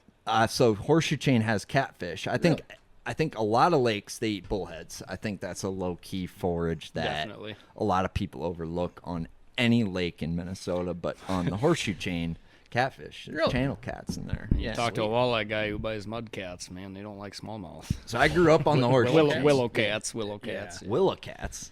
Mud cat, willow cat's like a tiny little bullhead, like I think stone cat. Is it a mad tom? Stone Like cat. I don't They know. call him a mad tom. I've on the heard James about River, I 10 think. different names for them. It's Mad like Tom? Yeah, it's just a catfish about that long. You Looks used like to a be little able- bullhead, but you used to be able to net them in streams and stuff. I think is what guys used to do to catch them. Now I think that's illegal now, isn't it? I don't. There's the laws are really tight on 'em. Yeah, I don't know. You can get them at certain bait shops, and they're not cheap. Like $5 a pop. Yeah, Expensive. but Wow. walleyes eat the shit out of them, and also smallmouth, which is why the walleye guys hate smallmouth when they're throwing those. But But they trap them. If there's a small creek right out your back door here somewhere, they probably live in there. I don't think it's unique to the river by any means. no, I don't think so. But So willow cat would be the other kind of unique forage. I mean, I don't even know. I brought that up just kind of based on the catfish thing, but right? Walleye guys just seem to love them on the river for whatever reason, and it'd be like going. What is They it? got conditioned to the chubs, all the chubs they were soaking, and they're like, we need to throw these fish something different. Is it tomorrow. rainbow shiners when you go up north here? Isn't it? yeah. It's kind of Spot the tail local, shiner, yeah. Yeah, spot tails. Yeah. They Yep. are. I think it's just our version Yeah. of that. yeah. Sure. Because you got like the infamous creek chub that is Oh, yeah. world renowned. Yeah. No, I know. They do some different stuff. I know they eat red horse is one. Oh, yeah. That's kind of not a lot of guys know. I don't think, but other than that, yeah, shad mostly. A lot of perch and bluegill. Perch and they're- bluegill, but shad is really the main outlier versus river versus lakes for sure. So is there like so this would be my assumption, like going to the river, is they're going to eat crawfish a little bit more heavily in the spring and early summer, and then, shad and minnows a little bit more, mid-July and on. That's just like my general, like preconceived, like smallmouth are generally that way. Largemouth, I mean, they eat a lot of bluegills and lakes and stuff. I would agree with that, but I'd add that they punish crawfish anytime they. Yeah, year round. they're never going to turn one down. Sure. Yeah. But but they'll turn a spring shad down, is what you're saying? Well, in the early summer when they come back out to the channel, it's not so much shad they're going at. It's just little shore minnows or fry minnows. They're not shad. They're little itty bitty. That's when the smallmouth can get really tough to catch because you can find a wing dam that's just absolutely loaded with them, but they're eating a bait fish that's about it's as big around as that line, and it's that long. So we're talking like June. Yeah. Yeah. And they're coming up and they're getting mouthfuls of them and going back down, and you can throw You can't match the hatch. You can't. I mean, I've tried crappie jigs. There was that one thing our buddy from up north, I'm not going to say his name, that we were just fishing with a couple weeks ago. That thing he had when we were on Pekegama looked like Interesting. you could catch him on it. Yeah. Maybe, but I bet I got 4 things I could think of if that's the size you're talking. Yep. That There's We a won't couple. bring There's them a up couple on here, baits I but- found that I can consistently do pretty good on when they're eating that stuff, but it's still a lot of times when they're doing that, you kind of got to resort to dragging because back to they don't turn down a crawfish thing. You can catch those fish that are feeding on those pin minnows. Can't get them, throw a topwater over them right on top of where they're blowing up, and they're gonna. they give you the finger. I'm But gonna then- grab another weird bait. I'm curious you guys' opinion on this one. Okay. This one's a weird one.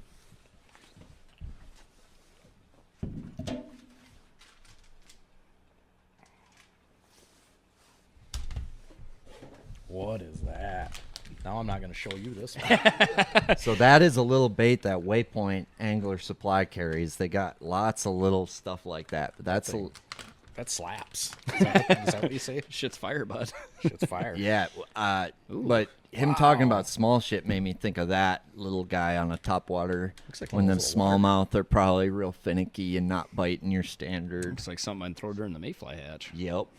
I bet the perch would eat the fire out of it. I bet you. Nothing else. Yeah. So I think that floats. And it's like a little kind of fried, buggy, like looking topwater. Interesting. But that looked like something that you could catch a big one on the river with, or something if you knew the right spot to throw it. Yeah. That's yeah. a little bait. So I picked. So I should get more, is what you're saying? I think it would work. Okay. Well, you guys can get some yourself. They're at Waypoint Angler Supply. You can save 20% got on 'em them right bastards with the code Galaxy20. I got to get over there. I know. I want to check that place out. That place is sick, dude. what But it sounds like. yeah, I don't know. That's cool. But so that becomes real key then when they're eating that little stuff. So you guys try to just downsize then, or is that? Yes, there's a couple. Like I said, there's a couple baits I throw when they're on that. One being a Sammy. That's the tiniest one they make. It's like a 65 or something. It's like an 1.5 inches long. An 1.5 inch long Yeah, walking 1.5 boat. inches or 2 inches. It's. I mean, you got to throw it on a spinner rod with like. Dude, that's tiny. It's itty bitty, but And you it's like. actually put a rubber band between your leader and the main line to get it to walk. Actually, like Oh, you were with me the one feel day like- when they were doing that. Oh, We yeah. caught some good largemouth on it. But no, That's that one, crazy. and there's a couple other things too that I like to do. But yeah, I mean, like I said, it's if you're gonna try to target those, and this is smallmouth speaking. The largemouth, they're usually a little dumber, but They're in different areas. at yeah, that they're time. usually not out there where that's happening anyways. But if you're gonna try and go after those smallmouth that are eating the little stuff, you kind of gotta switch it up on them and go either really tiny or I've seen also go very big. And Sure. throw something through there that is completely opposite of what they're going after, and trigger. You're not gonna catch a bunch, but you might get 1 or 2 big bites out like of a it. mag draft, or Yeah, Yeah. something like that, or just dragging. yeah. Because again, I'm not gonna turn down a crawfish. I'm a big tube guy on the river. I mean, that's probably my number one confidence bait. Do you guys have like a one confidence bait, like for smallmouth versus largemouth, that you guys can always kind of revert back to and seems to be reliable? Baby brush hog. Wyatt knows Brian, my regular partner, and I have been joking for the last 3 years we need new baits. So I wouldn't ask me about anything secret. No, dude, I changed. I mean, I've got obviously I got a couple baits that I like a lot that I'll always have confidence in, but I go year to year. Like I switch between a jig and a Texas rig throughout the year. Like 1 year I'll be a jig guy, the next year I'm a Texas rig guy, and I flip. I'm the same way. Yeah, Yeah, and kinda, that's yeah. and then, you know, I definitely don't have one confidence bait that I'm just like, well, they're not biting anything. I'm gonna fish with that. Sure, You sure. know, it's just constantly changing up and fishing different stuff, but. That makes sense. Bandito bug more days than not. Yeah, that's if anything, that's it. Bandito. Mojito. I don't think it's a gay drink. So I did hear something about like Asian carp getting up Wyatt brought him. towards like no, dude, that did scares try- scares me a it's- little bit because horrible. They're here. I'm pretty not anti-invasive species. I don't think they do a lot of bad unless we're talking about the Asian carp. Like Bad. They bad just deal. found a bunch of them in Pool 6 not too long ago. 320? Yeah. pool in a 6? day? Is that the highest they've found them? No, they've been up by. You saw that video from Whitman, Bass Camp or whatever, this spring. Was I it don't know if I spring or saw it or fall? not. They had them jumping. One of the walleye Oh, fishermen really? was videoing it. They were, I mean, they're here. Yeah. It's Yeah, and they've been finding, one or two, onesie twosies here and there for 15 years. They've been finding them. Sure. Someone will turn up dead or whatever, but they're definitely starting to be. It seems like there's starting to be populations of them now. Very small right now, but they've caught them up in the St. Croix River, yeah. north of Hudson even. What does that threat look like? I mean, is that something we need to be I don't worried about? Like, I wonder if if I look at Kentucky Lake, like, yeah, we need to be talking about this right now. I wonder if the only thing I'm wondering if maybe we'll hold their numbers back is the winters. I don't know if that's going to be what has held them back so far as of to this point, because it only seems hope- like when they came about on Kentucky and Barkley, it was like boom, they were there all of a sudden and they exploded. And like I said, they've been finding them here and there on the river up by us forever, but Right. it's never really amounted to anything. So I don't know if the winters maybe hold them back from exploding as much as they have down there. But I could be totally wrong. So a good friend of mine is a commercial fisherman on Kentucky Barkley, Oh, sure. and I went down and I did it with him a couple years back, going to net them and stuff Yeah. like that. And I mean, it was fucking crazy. I mean, you'd go side image through a bay, and there'd be like, oh, there's 5,000 of them on the side image right there. Get the other boat. You just bat in reverse as fast as that boat will take you. One guy's in the front throwing the net off, and the other guy's driving the boat. And then there's another boat from the other side of the school coming the opposite way, and you just overlap each other.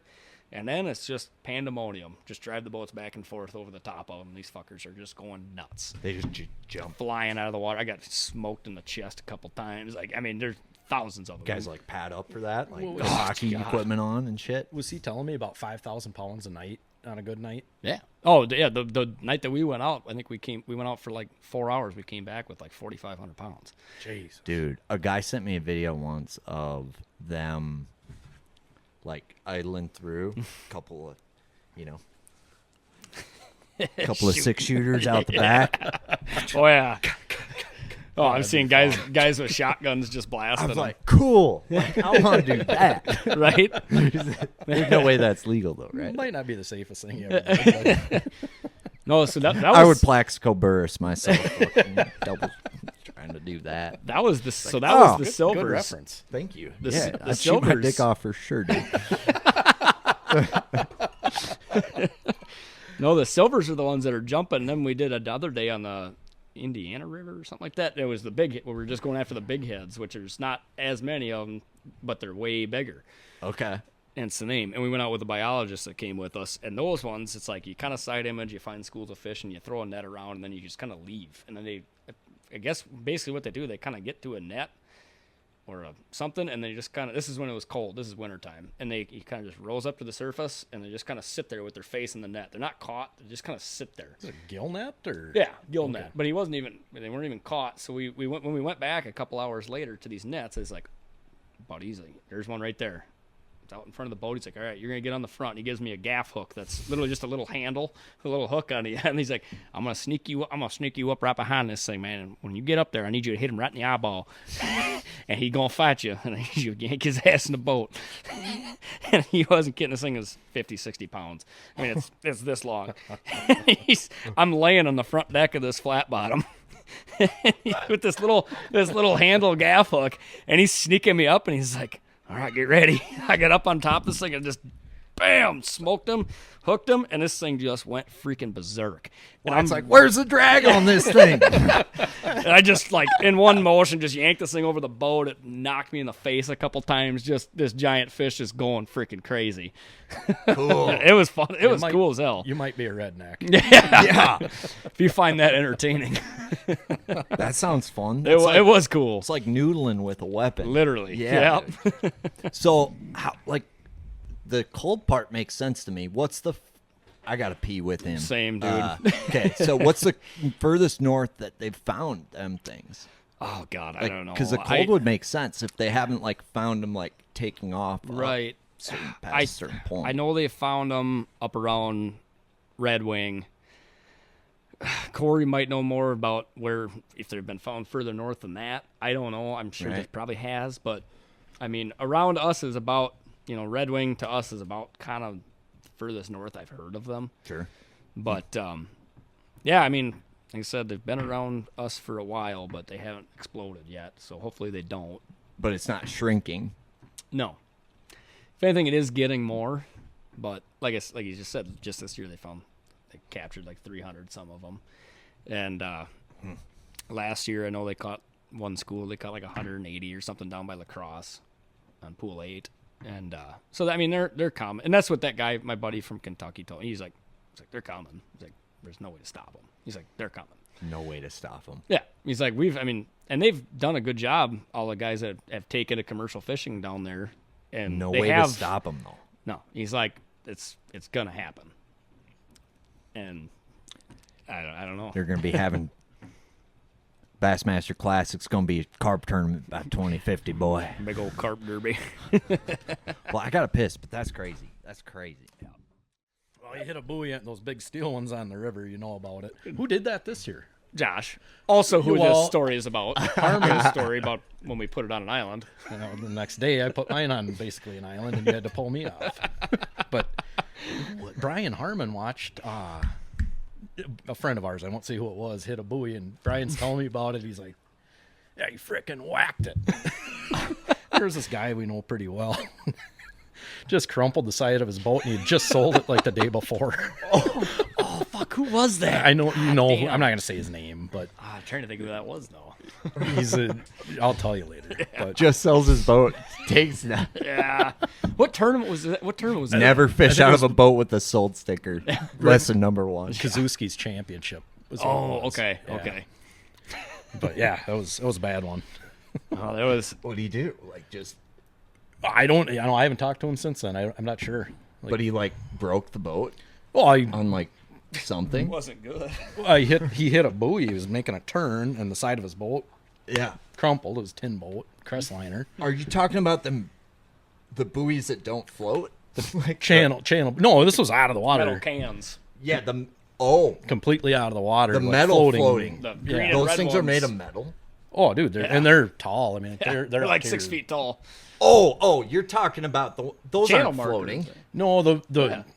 the ones that float there's like 3 times as much under the water as what's Yeah. out of the water. They're huge. Oh, it's not just a line. It's like concrete under there. There's a line to concrete, but the buoy itself, say there's 4 feet out of the water. There's another 8 feet under the water. Yep. Right. Yep. 6 to 8 feet anyway. Oh, so it's a silo, not a can. Yeah, I wouldn't venture a guess big. to what they weigh, but they're huge. Yeah. I climbed on top of How one tall drunk is on the one of 4th those? of Because July I this year. only see 4 feet. Right. Six There's out of They the go water. down. It's How the much is underwater? it's got to be 5, 6 6. feet. Yeah, 5, 6 more feet. So each can we're driving by is a LeBron James. Yeah, Like exactly. height. Big. And they're all made of metal. And they're that big around. Yeah. Heavy gauge steel. My tournament partner hit one this year and last year on the river. You're did it talking last when year the too? river's high, when they're like just under the water and you No, can't see just them. not paying attention. Oh, you could see them. Just drive, not looking. Well, hey, he was following rule number 1: not give a fuck. Them Josh never gives a fuck. That's also this next good story I got for you. It was about the same guy. So one of my tournament partners on the river, he just installed this horn on his. He's got a Bass Cat era, and he installed a siren on a button. It's a cat meowing, And so whatever. I got a whole Snapchat sequence. I got a whole. Wait. What? He's literally got a loudspeaker on his boat under the dash. He push a button and it goes. He drives You by. can't call it a growl. It's more of a meow. And it's he'll drive Goddamn by. cougar in the boat. He'll drive by islands and shit and meow that thing. And there's a bunch of people partying. It's loud. At tournament takeoff when it's all quiet, I'll reach over and hit the button. But anyway, so he had just got that installed, and I have a whole Snapchat sequence of videos I can show you after this of this what happened this day. We went out fishing one night on like a Monday night or something after work. I hop in his boat, and he's all excited about this fucking button he got. And I took a Snapchat video of that. He's like, "Time to take the kitty for a walk." And then we go ripping down this channel at the top of Lake on Alaska. Sumner's Chute, it's called. Okay. And there's a big sand drop you got to run over. It was a little low. And he hits it. We're doing, 65, 70 when we hit it. And it is nothing but the lower unit just bouncing. And it's getting skinnier and skinnier. And it's like, at that point, being a river guy, do not let off. Go faster. Yeah. Because, and most guys know Jack that. up, trim up. Trim up, hammer down. So he had her jacked as far up as it goes, trimmed Wait, up so as the far. lower unit was starting to like I mean, we could. It was just, you would feel it. We were grinding the sand and like butt puckering. it was starting. Yeah. The boat was pinned, but we were starting to slow down. So it was like, it's either like if we get stuck or let off here, it is bad. And we're in a chute that's maybe 50, 60 yards wide, and we're going down the middle, and we can see the end of the sand drop coming where it drops off. I'm like, oh, fuck, we're going to make it. As soon as we hit the other side of that sand drop where it dropped, I think we were probably doing about 45 at that point because we had slowed a little bit. So his motor is About trimmed. 20 pounds of sand going through that motor. At that His point. motor's trimmed up. It's jacked as far up as it goes. So when he hit that deeper water, he let off, which brought the nose down and the back up, and all steering was lost. This fucker takes a right turn straight into the damn bank. I can Ellie'd it. We Iconellied it. He had kind of turned the boat somewhat back to the left when we hit the bank, but the entire boat was about 2 feet above the water and about 5 feet from the edge of the bank. It just hit a bunch of grass. Put her up in the rhubarb. We were up in the tulies, bud. Literally in the rhubarb. Yeah. So They were mushroom picking. So, like, what? Because I know there's that high spot before the depths of the sand drop, right? Mm-hmm. So was it like the motor kind of like hit that just enough to like get the nose to kind of take a dive and hook? I think it was- because you'll nose hook, right? It's a Right. nose hook. I think what happened was when he let off, as soon as we hit the deep water, instead of trimming down right away and then letting off, he kept everything all the way up. And then as soon as he just, instantly let off the throttle, because we were just going to stop at that point and be like, damn, we made it. He was in the tilt range. Yeah, so he was all the way tilted, and he let off, and the motor and everything was like out of the water when he let off because that bow dropped, and it just nose hooked right to the bank. So, and then of course, the landing. and then of course, the Snapchat after that was, well, we took the kitty on a little too hard of a walk. So we sat there, took our skivvies off, and we're trying to dig our way out of there. And we were there for probably 45 minutes to an hour, and we seen a boat starting to work down that bank. And it's a guy that we actually know. He's got, I think he had like a skeeter with like a 175 Evinrude, Kim Gons. Kim, I thought it was And he comes up, he's just flipping. I don't even think he saw us until he was right on top of us. He was flipping down this little bank. And all of a sudden, he's like, "Hey, Bill, yeah, all of a catch sudden, one yet?" like, hey, Tucked in the jungle. I wonder why you didn't see you. hey, Kim. He's like, Hey, Kim, we were fishing here. I don't know if you can see that or not. Sandbarn. appreciate it if you wouldn't cut us off like that. So we had gotten the nose of the boat at least somewhat facing the water again at that point, and hooked it up to that 175 Evinrude on that little skeeter. And it the first time we were at the back pushing, and he guns it, from the front. He's like, I don't know if it's gonna work, but we'll try. And he guns it, and we're shoving from the back, and this fucker didn't move an inch. And he turns around. He's like, after he kind of let off, he's like, well, did it move? We're like, yeah, a little bit. Let's try again. Lower unit was still in the water a little bit. No, nothing was in the water.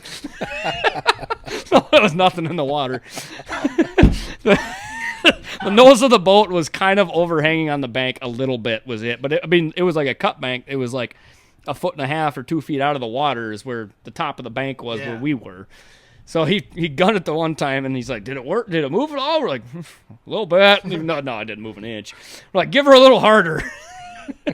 He gave her a little harder, and we got it to scoot just a little bit. And we're like, okay, all right, we're going to get her. And it was about 5 or 6 more tries of him just giving her everything she's got, and we finally got the fucker to come off the bank.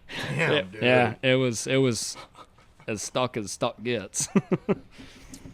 Well, it takes a special level of balls to not like let off the throttle in those situations. I can speak from experience. Mm-hmm. And it's like a matter of, you got a football field's worth of this shit. So if you let off, it's going to take you 8 hours to move Yep. Yeah. that whole 50 foot. Mm-hmm. And I've spent a lot of time on the river, With your knees in the pants water. rolled up. Yeah. Doesn't matter how long you Spent fish. a lot of time in the river. Doesn't matter how long you fish down there. You're always going to push Oh, at yeah. least once a summer. It seems like. Oh, yeah. This year in particular. But there is an art form to not getting stuck, or to, navigating that whole weird premise of the river, right? What are some things or some advice you would give people? I got We've a good one. already I got a figured good out, one. like, Okay, stop good. giving a fuck. I don't have any Plan good for advice for change. people on You this could one. run it yesterday. It doesn't mean you could run it today. We've gone through all of that, right? One mistake I see a lot of people make is idling down current. Never That's- ever. I was idle gonna down say Yep, that that's one. a good one. That one is. I try to not idle down current, right? Yeah. But then you've got this island, and you need to. Yep, and you Just act, pin- the you're- one time you just kind of double back to go to. You're Next better thing you know, off- you're fucked. You're better You off see a spot pinning you up. want to fish that's 200 yards up from you, and the only other way to get there from down current is by going way out and around and figuring it out that way. And so you keep going, and you go, and then all of a sudden it's getting shallower and shallower and And shallower. that current gets really strong where Yeah. you can't move the bow of the boat. And So you guys go the safe way in, and then you work on the sketchy way out. That's the way to do it. Sometimes it's just all sketchy. Yeah, usually, I mean, a lot of times in those kinds of places, it's not usually any less sketchy coming from the bottom. It's just easier to get out when you do get stuck. I'm in a unique position there. Brian, my regular partner, races snowmobiles professionally, or did for a long time. That's how you won all them tournaments. He can drive, man. He's no fear whatsoever. That's cool. And it's all calculated. You know, we're out there in John boats. Now I don't have a John boat anymore, but we know where the stumps are. Typically, we feel like it. You only have to miss them by a 1/4 inch, per my previous statement. But how hard could it be? Brian pushes the envelope. He's impressive. You got to miss it by 1/8 of an inch, bud. Yeah. His tolerances are a little tighter. I need to hear. Okay, I got this one. Hooking her into the rhubarb. What's the craziest thing you've seen or experienced? I threw Luke out the front of the boat you had, or that you bought from me. We had a log going back to the dike road, and he was fucking going. His arms were in the water out the front. But that was probably the worst I ever did. I felt terrible about that. That's scary. Let's see. Nah, Luke. Yeah, fuck. Mattis and I, that time running Pepin, I just about got thrown out. He had to have been a log or something he hit out in the middle of Lake Pepin, and we're running in the morning. It was 70 miles an hour, and all of a sudden, whatever we hit, we were looking back the way we were coming from immediately. My legs wrapped around his head. It was about the only thing kept me in the boat. He ripped his console off. A brand new Phoenix. I mean, it was a 920 Phoenix or whatever it was. Ripped the fiberglass. We hit it. We got back at the end of the day, and there was about a 6-foot section of his boat that was just shattered. Just below the top cap, rub rail, whatever. But warranty claim denied. that was an insurance claim. But yeah, that was a bad one.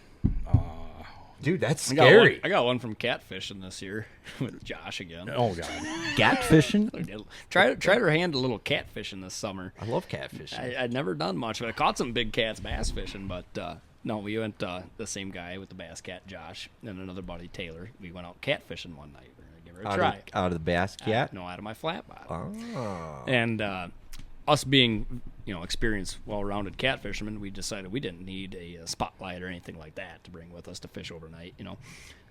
Just go off my trails on my GPS. And so with catfishing comes a lot of drinking, I think. And so naturally, we fished a handful of spots, peas and carrots. And we fished a handful of spots, and we're running out of this little chute. And, Josh, for whatever reason, was in a lawn chair on the front deck of my flat bottom facing back towards the motor. I don't know why he thought that was a good place to sit. But we're coming out of this cut, and I don't know what happened. I stopped paying attention to my trail for just a second. I eased off to the left, just a fuzz. Found the sandbank, and stopped on a dime from 35 to nothing in a hurry, and he ended up on the top of the trolling motor, just about in the water. And he's hacking up a lung. I think he might have broke a rib or something, but we're laughing. Me and Taylor are laughing. Dude, are you okay? One thing he says as he's hacking up a lung, he's, catfishing's tough.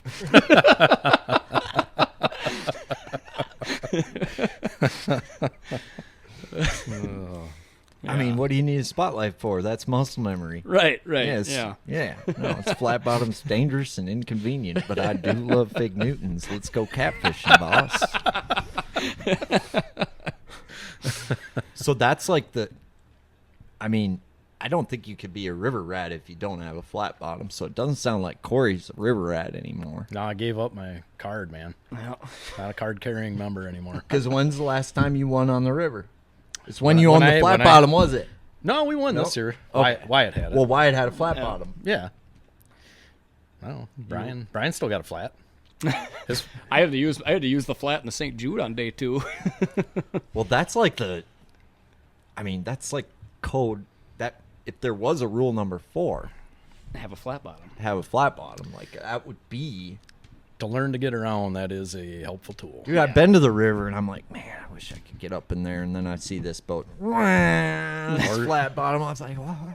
Even I mean, where'd that guy come from? Yeah. Like, I guarantee there was a lot of guys thinking that practicing. Guy for that came team from trail space. this year. Right. Because I came out of some places that guys were idling through, and it looks on their faces. They're like, "What in the hell?" They're running out of flooded woods and stuff. Well, you can have there's lots of different types of flat bottoms. You got your mud motor, you got your jet motor, you got your standard outboard. And then you got You've got guys your with nice flat rowboat. bottoms. Yeah, rowboat. You know, you've got the Titanic, Savior. You got the nice flat bottoms, and you got the beaters, like your winter beater with a heater. Beater with a heater. It's the ones that you don't really, Well, you also have the bounce off Four and stuff. Seasons ones that are a duck blind, a house, and a fishing boat. That's a big one. I feel like that's a thing, right? Oh, absolutely. For sure. There's people that would be the rat. But like, walk Some me of- through the duck. A lot of those folks are just old hippies that got nowhere else to go. They like to hang out. Go I smoke, can dig it. go smoke a little ganja. Smoke Yeah. dope and rap. Yeah. Hey, they're on the Minnesota side now. Yep. Oh, Fully legal. Fully legal. You'll never catch me. on Minnesota side. Oh, sorry, sir. You'll never get this. You'll never get this. Brother Beetle. Peace, love, and harmony over here, baby. So your different types of flat. You got tillers. That's one. Them Those tillers. tiller guys they're the ones you got to watch out for. They're Yeah. the real deal. So like, I've not fished the rat tournaments. I feel like the rat tournaments, you got like half the fields like got coolers for live wells and tillers. There's a few. These tournaments. How many? Yeah, what's a river rat tournament look like with the? There's usually a couple of Johns that are there every tournament. Yep. Bryant, Cody, and they're dangerous. Well, they're locking down. They only need an hour of fishing time, but they're locking down But- and they're gonna fuck them up. When you see like Joe and Aaron show up in the Yeah. flat, you got problems. Yep. They're on something. I got you. There's some of those guys where it's like they got a nice bass boat, but when they show up in the flat, it's like, yikes. They're not doing that because they just feel like it. They're doing that because they got something that nobody else is getting to. Sure. Sure. So you guys run a flat for that reason. So it's almost like it's a tool in the arsenal for you guys. Is that what the flats is, or For is it a some. badge of like, hey, I'm for real. I'm here. I'm just poor, so that's why I got a flat. But There's that. I mean, I'm poor too, but I don't have a flat. yeah, but you work at a boat dealership. I don't buy that. I can't afford that thing. Stole that in town last week. They still don't know I have it. Don't check the county site. There's a bounty on me. Quite a bit. More than that thing's worth, in fact. Been hiding out in this garage for the No, last but- 6 months. But I love having a flat bottom. And there's nothing more like fishing out than a flat bottom, which was a little different this year. Obviously, coming to these tournaments up in the lakes up here, it was. I mean, going across Leech in that flat bottom. I mean, I didn't go across the main you lake. practice leech in the flat bottom? Oh yeah, and it got. Makes sense why I didn't see him. You painted the wild rice pattern on the side of it. I mean- like, I'm sneaky in this. No one's gonna see me in this rice field. I mean, I fished smallmouth the first day for about 6 hours, and I caught 2, and I was like, this sucks. I'm gonna put a boulder pattern on the starboard side and a rice pattern on the port side. That was about it. Yeah, no, but no, I mean, I can't see myself fishing. I mean, I can't see myself ever not owning a flat. I'm going to buy a bass boat at some point, but I can't ever see myself not owning one because, for one thing, I want mine back, by the way. Yeah. I want I don't yours. blame you. Yours I back. want Yeah. one. I want one. The one thing that about a flat bottom that I guess guys don't talk about or think about much is that once you do get to the area you're fishing, you can cover more water than a bass boat in a flat bottom. Okay. Even if you're jumping spots that are within, if you're like, let's say in Weaver, you're jumping spots 100 yards at a time, it takes you 1 second to be on pad and gone, and you're there again, and you're back on the trolling motor, and you're ripping around at 5 miles an hour on the trolling motor. It helps he has a 112 on that flat, too. Exactly. Yeah. No. On your trolling motor, that thing goes 11 miles an hour. But It's about five, isn't it? 5? yeah, That's it's pretty five, good. Yeah. 5.2. So I hit 6 downstream, but Most guys are like, my boat's 77 downriver. I'm talking about how fast my trolling motor goes. I took it up. Was it? Yeah, was it Dead Lake that I jumped that that beaver dam. I jumped a beaver dam at Keith Dead Lake. Pochade that shit? Keith Pochade it. Heck Yeah, I yeah. hit it at about 30 miles an hour and got about 4 feet of air with it. But He had me all but talked into it. that I caught? tried getting in there. I looked at it with my bass boat because well, I watched 4 bass boats go in there and then come back out because I couldn't get it. it wasn't going to happen. There's no way. But I idled back there and I'm like, yeah, it's not that bad. It's only a foot out of the water. Well, if I'm going to have anything to myself, it's we going to had- be on the other side of that beaver dam. We had heard tales from the one guy who was from there that lake back there was kind of the place to be. It is. There's giants back there. I'm like, fuck, I'm going to get there. Got in there and I fished it for a couple hours and I caught like a 4 and like a 3.5 and then that was it. And like no other bites, so it wasn't worth it. But it was like, if it's really going to happen back there, we're going to get there one way or another. Right. There's always a pitchfork somewhere. Yeah. Well, that's the crazy thing about the Mississippi is you look at a map. I mean, the amount of backwaters is super intimidating. It's mind blowing, especially at first, and it still is. Some days, and we were talking a little bit before about it, but the river it shrinks at a certain point. Like if you're on them and everything's firing on all cylinders, the river's not as big as other times. And then all of a sudden, you could just as well be in the Atlantic Ocean. It's like, I don't know. We're bass fishing and I'm catching crappies, or Yeah. I could be playing football. A lot of times it seems like there's certain areas of the river that'll be firing while other places aren't. There'll be like a couple mile stretch or, section that seems to be fishing better. At least I've seen. 100%. Yeah, you'll have an area of the river of a certain pool that if you just spend all your time in that kind of zone, things are happening there where you go north, south, whatever, and you kind of get out of that. I don't know if it's a bait deal or what, but I think it's just a transition. What stage? yeah. Are they, Yep. what stage of coming out are they, or what stage of going in are they? And every one of those backwaters acts different. Yep. Well, it's all about water level, right? Like you guys, I mean, Big part. is that basically what dictates what you guys do on a day-to-day?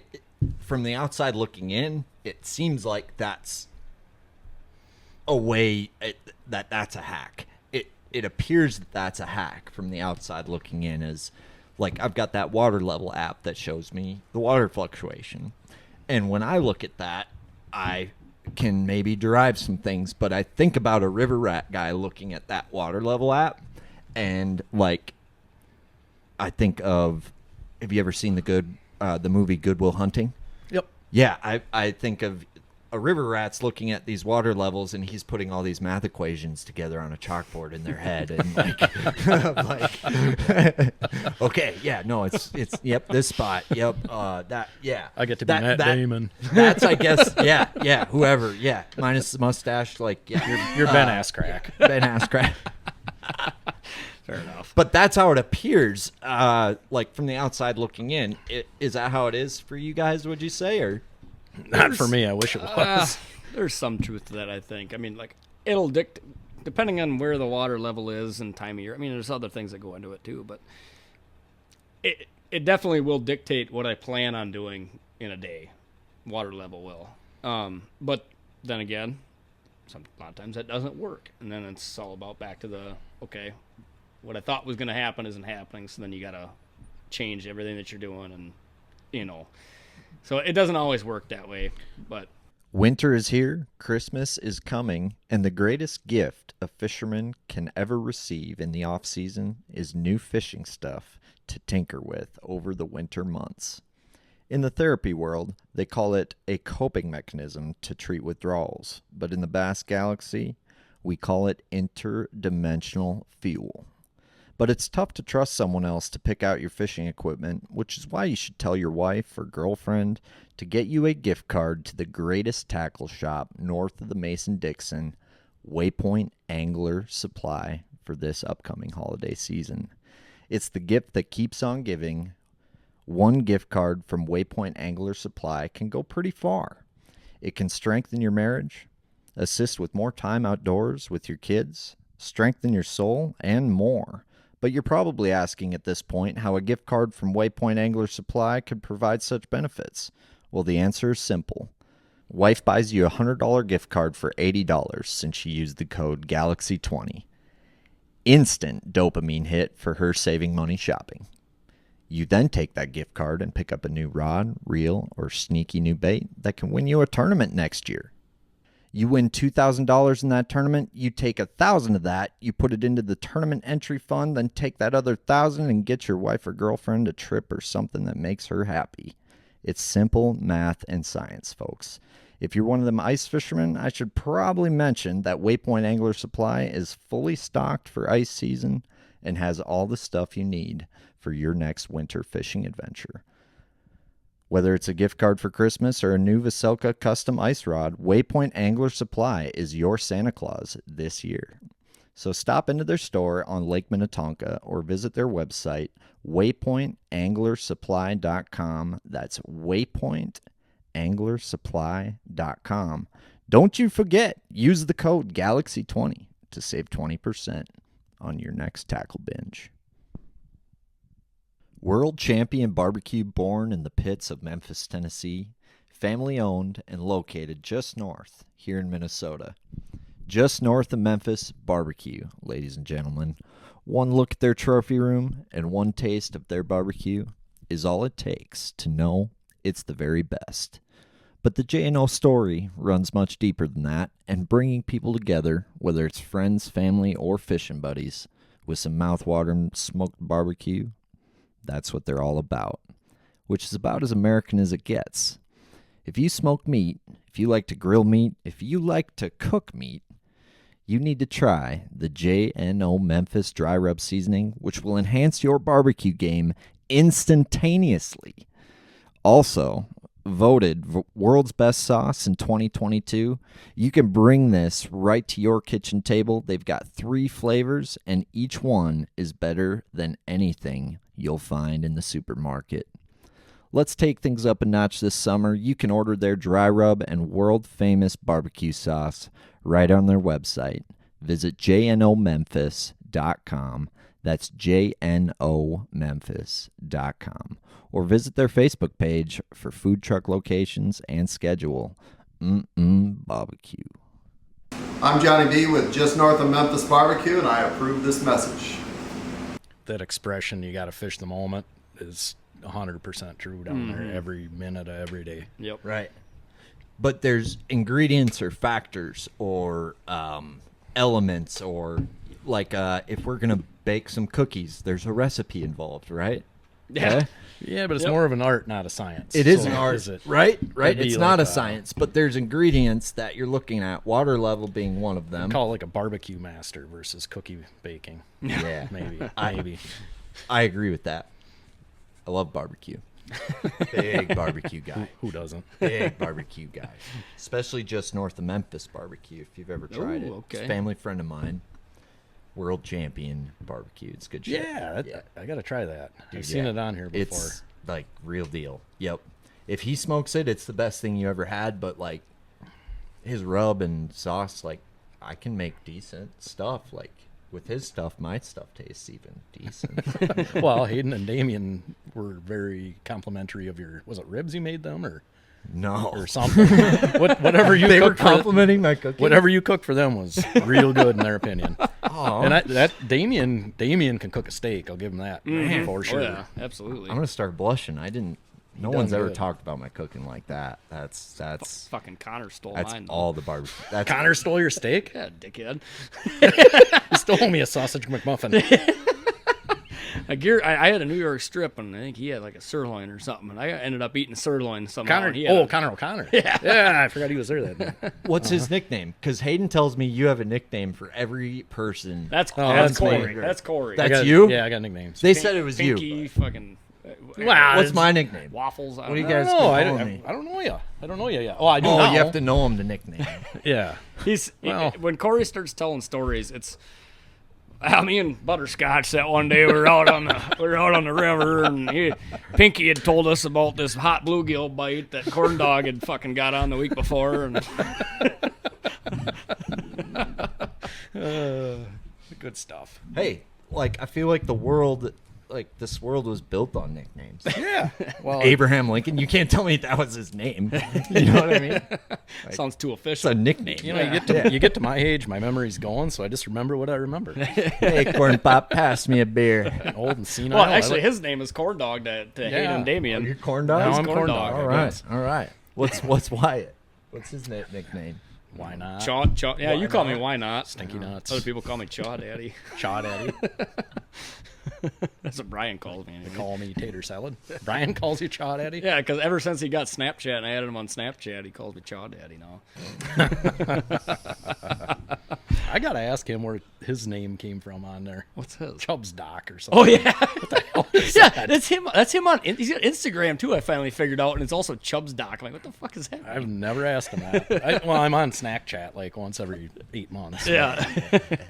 I'll send Cory a Snapchat, and like a month later, I'll be like, "Oh yeah, well we caught him pretty good." And what? What are you talking about? Snack Chat. Oh yeah. Snatch chat. Yeah, my kid. God, it's nuts. My kid communicates through that stuff. Like, if I want to get a hold of her and she's in her bedroom, I got to Snapchat her to come out for dinner. Like, I can't just yell, "Hey, dinner's ready." Dude, what is that like having a kid? That sounds like It's awesome, dude. It's awesome. really. Yep, love That's it. good. She's a good kid. I feel like once you have one, it's like awesome. Yeah, it was Changes intimidating for sure. for sure. But seeing, I'm not gonna get sentimental. I'm proud of the girl she is, and it's fun. Did you teach her your ratting ways? She wants nothing to do with it, man. She came with me one time when she was about 5 turkey hunting, and she loved it. But now it's like some sort of dissension. She just doesn't want to be a part of what Dad does. Like, I don't know. That's Maybe- that age probably. She's rebelling. Yeah. Maybe she hits 20 and she'll be fishing She'll tournaments. and- like you again. yeah, she's not too into the outdoors, but softball, volleyball. That's perfect. Yeah, More bass for us. more bass for us, right? Good. outta here. Good. Yeah. More for me and you. Out of here. Well, that's cool. Only one kid? One kid. Okay. Yep. Made it. It's pretty easy to do what I do. I can't imagine these guys with 2, 3, 4 kids, how they have time to fish tournaments. And Well, Wyatt's got like 7. The government just don't know about him yet. he's been writing them off for 15 years, but Tax season's pretty sweet. Absolutely. No, I will be an uncle though pretty soon here. You'll also be a husband from the sounds of That it. too. That too. Yep. There's still time. There's still time. faith run. Faith, if you're listening, disregard anything that gets said. Her name's Faith. Yes. Have faith. Have faith. Gotta have faith. Gotta have faith. Faith likes to write little. She'll make us sandwiches for tournaments. She likes to write little notes on the sandwich bags, kind of like That's like a G-Man, Swin- kinda like yeah. Swindle's wife. But she'll put shit down like "throw Carol's vagina rig," or Really? yeah, and they're like, She sounds cool. "Have you thrown the sleeper yet?" Question mark. Shit like that. That's cool. Yeah. Well, does she make a good sandwich too? Like it sounds like Phenomenal good- sandwich. I beg to All the differ. sauces. I beg to differ. Not the best. Not the best. So Wyatt and I fished. I think it was the first tournament we ever fished together, and we were up in this creek, and we were both. I was super hungover. It was hotter than hell out, Imagine that. and it was so narrow. Wyatt's up front fishing. I was like, I need to eat something, or I'm gonna die. And I look at. I'd been eating a sandwich. And I couldn't remember what I did with it, but I look at the, on the some part of the boat, there's a sandwich there half eaten. And I look at it and there's chew grains on it. I'm like, well, I wasn't chewing, but I think that's my sandwich. And I ate like 2 bites of it and it was all fucking mayo. I swear to God, it was all mayonnaise. So I took a bite and I like spit it back in the river and I threw the sandwich in the river. It's like, sorry, Faith. I'm not that big a fan of mayo. But Little Wyatt, heavy on the mayo. 2 minutes later, Wyatt goes, "Where's my sandwich?" So, I had a mouthful of Wyatt's chew grains and mayo. God damn it, Cory. So she likes to go a little heavy on the mayo. She's pretty heavy on the sauces. She has all but the Well, sauces. all- Connor owes you a steak. I owe you a sandwich. Yep. Is that mayo Mayo and wintergreen. Not the best sandwich I've ever had. Not the best combo. She's all about the ranch. So We'll that's let her the thing. current take the rest of this sandwich. It's like spreading ashes. You just see like the greasiness of the mayo just dissipating throughout the water column. oil spill of the mayo, like bunch of trickling in. Surprised the bunch of carp came up and started gumming it off the I'm surface. surprised the fish Started didn't all busting. die. Like, they're soaking baits in mayo now. Like that's what they won't talk about on this show. I Like, used to spray WD-40 in bait bags. the funny thing is, you think they're kidding, but mayo, you guys. We're gonna have to cut that. B-roll. You guys got like the thunder cricket coming out, but it's like, but Mayo you Trail guys of robbing mayo. that mayo and like Mayo-flavored- rebranding it, like mayo-flavored speed domestically rebranding that as bite powder. Dispenses a trail of mayo as it Mayo rolls infused Guggen baits. with a little pocket, bait pocket. Got a turkey baster full of mayo on the boat.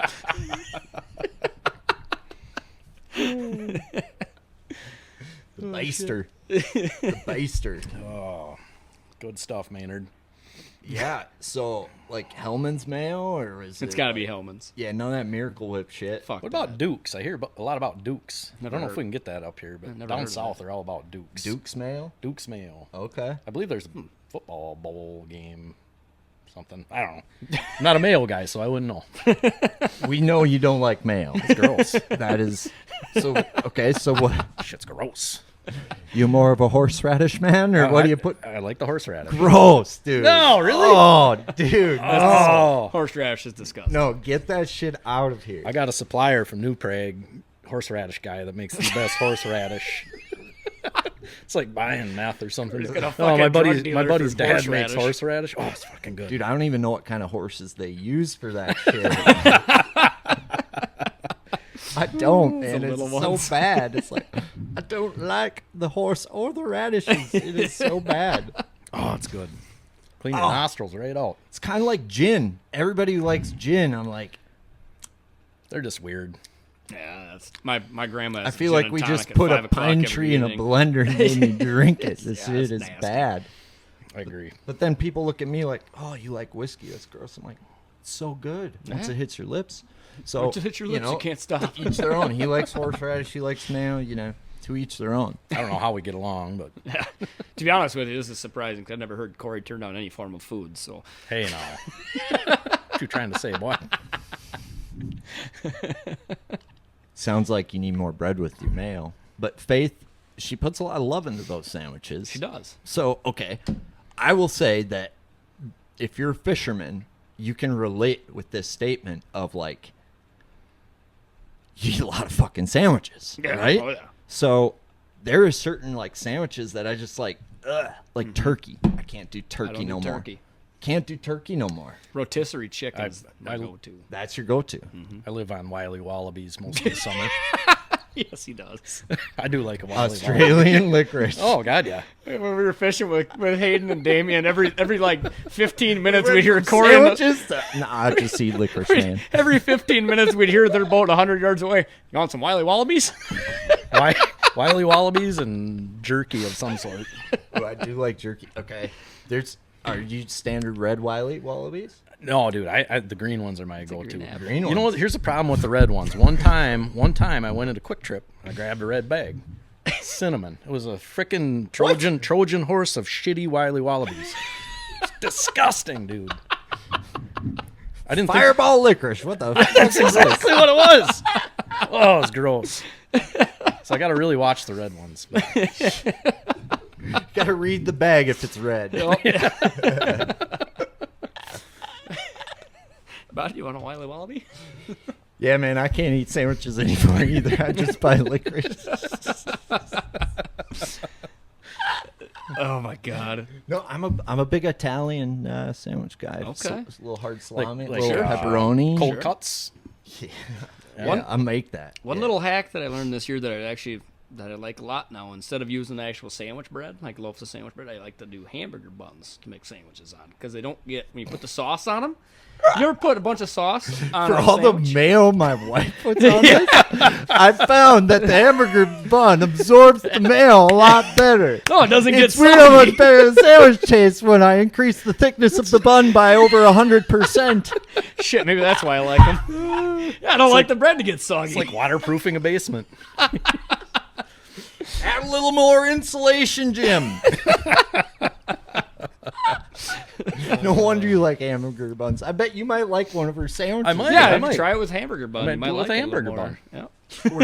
He's gonna give it a second I try. don't chew that much anymore, so you're not You're going to gonna find give it a chew second try? grains in it. Quitter. You might find like a used on pouch stuffed inside or something. But Fill it up again. He's ready for another one. hey, buddy, you want a Zinachino or what? You want a little hit from the Benjamin Franklin, buddy? Apple crantini bud. Apple crantini there, bud. Hey, can I talk you into one there, bud? Hey, you want to be a bad bitch? Grab daddy a beer there, bud. Yeah. Thanks, homeboy. Yeah, no problem. No problem. No problem. Sorry, I don't have any Willy Wallabies left. God damn. We're going on a different podcast. So all you men out there who think that your wives, you appreciate the thought, she's making sandwiches, but she's going a little heavy on the mayo, we got a pro tip here. Wyatt Stout, hamburger buns. The thickest, juiciest hamburger buns. White or wheat, Wyatt? White. Quick trip buns. Brioche. Is Wyatt. brioche an option? Brioche are delicious as The well. brioche That's- are that's- nice. That's for the The people a brioche little bit are on the nice. heavier scale of income. I mean, that's kind of fancy. It's for the St. Croix River folk. Yeah, it's for the- yeah. That's- Tonka the kids. Hudson folk. That's yes. for your St. Jude. That's for your St. Jude winners. For the sailboaters. For the sailboaters in the pickle factory. Yes. It's for Hubert E. Pickle out of you- the pickle factory. Take it down to the regatta on Saturday and Regatta. Is that a fleet of? what's that, a sailboat race, right? I don't even know, man. I think. Well, You guys do the you got to sail? come hang out on St. Croix more. Isn't that got a doesn't that regatta. fully encompass a rat? He has to sail too. No, Fuck that. It's an That- instant delete of your man card and your river rat card. That deletes a lot of things. Got it. Do you want to keep free speech alive, Wyatt? What do you think? Teal's not going to cut it. He's not going to cut it. He's looking at me kind of crazy right now. I don't think he's going to cut it. You got that crazy look in your eye, Harry. I was told this would be just the eye of the organic. Jew. Let her rip. He's got the eye of the Jew. That's what you were told. Yeah. Yeah, so don't fuck this up. That's what I'm saying, man. Should we tell him how I'm an honorary Hmong? Yeah. No, I was just a learned pretty that story funny on the way story. here. It's fucking Honorary? hilarious. He's an honorary Hmong of Wisconsin. Is that like similar to being ordained? Like an ordained monk? Maybe. I don't know. Well, so I fished what used to be called the Red Line Bass Tour, and it's predominantly Asian people that fish it, Hmong community. Look, kind of like the Redskins were called the Redskins. That was called the Red Right. Line before it changed. Kind of, something like that. But anyway, I fished these for a while, and I was down on Toledo Bend for that divisional we were talking about earlier. There was a Hmong guy on the team, and for like 4 days, he wouldn't really make contact with me. It was kind of weird about just me. And I was like, oh, I don't know what's going on. And he went up to my friend Josh Miller, and he goes, hey, you know that guy pretty well, right? And Josh says, yeah, he's a really good friend of mine. And this guy says, well, do you think he'd care if I asked what clan he's from? Clan? And yeah, Josh is like, clan? Like, what do you mean, like Ku Klux Klan? And he's like, no, he's Hmong, isn't he? Like, there's, I think, 18 clans of Hmong. You do look a little Hmong now that I Well, think about it. pre- I didn't really, pre- I didn't really see it. I'm Pre-mustache. short. I'm short, Pre-mustache. and when I'm, I was tan and whatever, and No he'd mustache. seen me at all these tournaments, and he assumed I was Asian. I love that. Well, So- you're good at fishing. Asians typically are pretty good at fishing. Yep. They're hammers. They're better than me. Better than me. But yeah, that was kind of. We laughed for a long time about it. So Cory is now the honorary Hmong of Wisconsin. So, how's it feel? Pretty good. Pretty good. No, I feel like you know it'd what? feel I'm- pretty good to be Asian. Like, I'm not gonna lie. Yeah. Like, You're smarter than everybody. Yep. You make better lures. Yep. I mean, Way better at live scope than everyone else. you come over, you don't need to know how to catch a smallmouth to catch a smallmouth. Just go win tournaments on smallmouth. Right. First time trying. Right. They have the best potlucks after those tournaments. I'll tell you that much. I believe that. Oh, they're Guarantee good. it, man. Dude, they're that. so legit. I ran into Seth at one of them, and he came up to me. He had his sweatshirt pocket full of these fruits. It was nothing I'd ever seen. Seth goes like this. I've never seen. Oh, they were bizarre looking. They were delicious. Seth goes, "What are these?"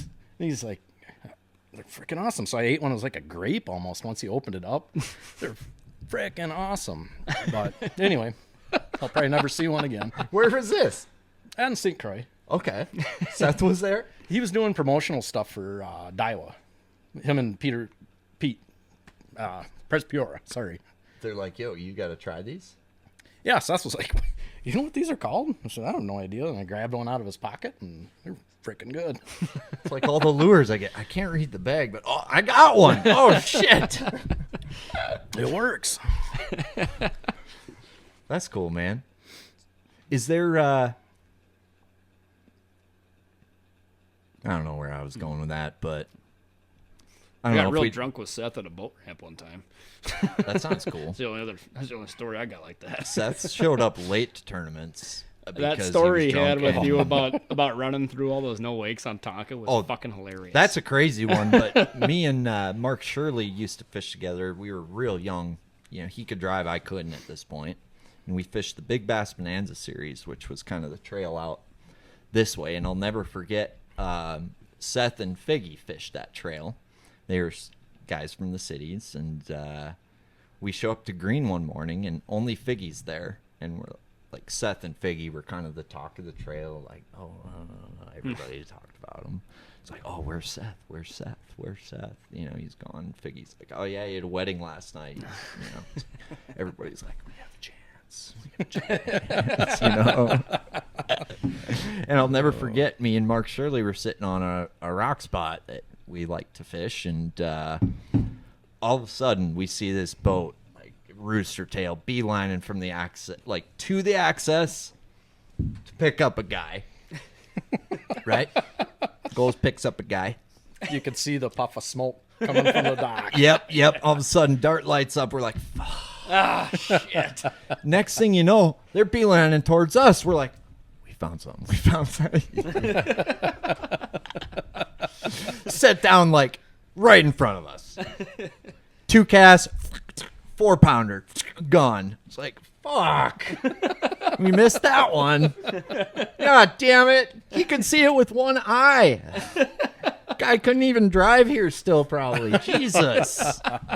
No, but that was those guys, right? Like, we all know those anglers who just got it. Mm-hmm. Yep, you're one of them. You're one of them, buddy, and so are you. And I guess there's a dominance factor. We've all felt it, where you can just pull up and you got it. Mm-hmm. Where you're grooving with it, you're feeling it, and it's a momentum sport, and your success builds off of that. I'm sure you can relate. But on the river, aside from time on the water, what makes a dominant river angler? Looking back at your guys' kind of dominant years fishing the river. I'll go back for myself. I said it before. Everyone says time on the waters. Don't give me that shit. No. I know you put your time in. I have had the best partners I could hope for. Like, I fished the last 15 years with basically 3 guys, Wyatt now being number 4, and, you know, Andy Bylander, Mike Mattis, Brian Harmon, Wyatt. I mean, I couldn't ask for better partners. That's such a typical response. I'd like to thank, Why? You didn't want time on the water. my wife. I'd like to thank my wife. She's the reason I'm here today. Like, no. But I hear you loud. Like, first, One thing I got from all of them, though, and we talked about That's a this big before, one, dude. Keeping it simple. Like, don't overcomplicate it. You know, go do what you do, and try and learn every day you're on the water, I guess. having a good partner to me is something that is crucial if you're fishing a team tournament, because if you don't have a good partner, there's somebody who does, and they're putting their heads together and they're going to kick that sweet ass of yours. You know what I It's- mean? It's a multifaceted thing, having a good partner. There's so many things that go hand in hand with it. And you've touched on it plenty in this podcast too. Finding a good tournament partner is like finding a good woman. It ain't easy to do. You know, Yep. it's Still looking. Yeah. Not for tournament partner. Dane, you're my boy. You got Dane, but I mean, it's and when you do find one, things really click for each other, and for you too as a team, and that's something special when you do find it. For sure. So tournament partner, you need a good tournament partner to dominate on the river, but I think there's a little more to it than that. I mean, you guys put a lot of time in. You have good tournament partners, but I mean, he's not going to answer. So tell me about his tournament success and how many tournaments he's won. And then I'm going to ask you the same. Yeah, because I know he's not going to say, I won the St. Jude like about 80,000 times in a row, man. Well, He's not going to say that. I'll tell you, Brian did that. I was just along. Brian Harmon's a great fisherman. He's a great fisherman. And if he was as funny as Wyatt, he might be here. Right. I'm just kidding. No, dude, if you put Brian at that seat over here, I don't think any of us would leave. no. Oh my God, he is a. Brian, you're coming next time, buddy. Mm-hmm. No, but talk about their success a little bit, because I know he won't talk about it. It was really something. So that was kind of, I think, the first year I fished was that year you and Harmon and then Tegan and I think Thad was he with when you guys went head to head basically throughout the year. Was that the MLS or was that UMBCS? No, the MLS we did it. You worked that one over. Yeah. But it was the UMBCS year. I think it was the first year I fished That the was UMBCS. the last tournament, like 16 pounds was 25th place. Yeah, That was yeah. the best the river ever fished. Yeah, it was. I remember we fished. Yeah, Jeremiah and I. We had like 18 pounds in that one and got like 4th or 5th or something. I think Stupid. we took 4th with 18 and a half or Yeah. whatever. It was stupid weight. Yep. I caught a 6 1/4. It was August. Yeah, I caught it a was 6 middle of 1/4 summer. pound smallmouth. Yeah, and I was pissed because I caught a Yeah, 6 in pound large. practice. It's like I was gonna say I don't remember. Yeah, we did get big bass now because I caught a 6 pound largemouth. It was in that tournament, but it was that year. Back to what we were talking about with especially that dominant run that him and Brian were on there for a while. That was the first year I had fished that circuit, and basically the only way I can explain how to be as dominant on a river as them was be a lot better at fishing smallmouth than everyone else. Because that was pretty much what had happened to be Dude, that year. They won. Even then, I looked at the results from afar. Everything. You won everything. We won a few, but we were never as good as Matt Larson. We were never as good as Jesse Wolf. Like them guys were the pioneers. How many St. Judes did he win in a row? And that's just one tournament. Aaron LaRocque and Joe Hall. 3 Judes in a row. 3 Judes in a row. Okay, and then Very lucky. You're done talking. I'm gonna right go. now. I'm gonna go pee. Walk me through his. It just needs to be on the record, and then we're done. Okay. His dominance. Walk me through it. The quick version. I don't know how long he's going to be. He's going to stop on us. like how he did it, or no, just like to kind of what, explain it. People listening maybe don't know what he did. So it had been going on long before what I was talking about. But the first year that I fished the UMBCS circuit, I think it was 5 regular season tournaments and championship. I think Cory and Brian won 4 of the 5 that year, and I think they got I think they had a top 10 in the one that they didn't win or something like that. But it was dominant. I mean, the craziest thing about it was that year is there's another guy, Devin Teagan, who's also very good. He won the Open out of lacrosse a few years back, but he was finishing second in every single one that they won. So it wasn't like they won 4 out of the 5 tournaments, and yet it came down to the last tournament. They had not won Team of the Year yet. Like it is still there's nothing more you can do at that point. Right. And yet there was still a chance that they could lose Team of the Year that year. And they, like I said, they ended up they finished like top 10 or something. But I mean, they were the most dominant force from pool, I'd say 6 to pool 4. Right. For 4 or 5 years. I mean, just dominating, winning everything. Hacked. Yeah. I mean, it was everything. Stupid. You're fishing for second place on those pools if they showed up. Exactly. That's what I wanted to get on the record, because to me, needs to be. It does, and Cory will never take all the credit. Cory I will know, never and take that's why credit I for it. like He's him. too humble. He's an That's why I amazing like guy, him. But that's why I like him. Absolutely dominating for a good span there. That's what I like about him, is he's humble. But like kind of like a schlapper, right? And Yeah. was like, It was a similar there was run that, like that. going down on the river, and 4 years, if you're looking at the standings of a river event, he was in first fucking place 90% of the time. Wasn't They it? were him. It was He was him. us. Like that guy. It was Yeah. we. That's why I said they were him. Them Yeah. Right. and Brian Harmon, Yep. who will be here next time, from the sounds of it. Yeah, dude. You need we're going to need you an need over a weekend. For Yeah, Perfect. It's not going to be a drive home podcast afterwards. we might go for a rip on the sled, bud. I like it. I like it. But okay, so I mean, you kind of have that. You have that kind of run, and like, it's unique enough where you get almost positive attention, but you also have people saying like, "I bet you got accused of cheating." Oh, There's names. yeah. You know what I It mean? happened. If you have a dominant enough of a run where people say you're cheating and you're not, That's gonna happen. You've done it. That's gonna happen. You're there. Yep. You've made it. So yeah, like, and it was some people that I would consider friends. It was like I don't know if they're jealous or what, but stuff gets back to you. You know, you got to remember at these weigh-ins, like, it's a pretty tight knit community in a small world, and people hear about it. So some of it hurt. is that why you've been going easy on us here the last year or two? Well, I'm Because psychologically you got me as a I'm term psychologically down because of it.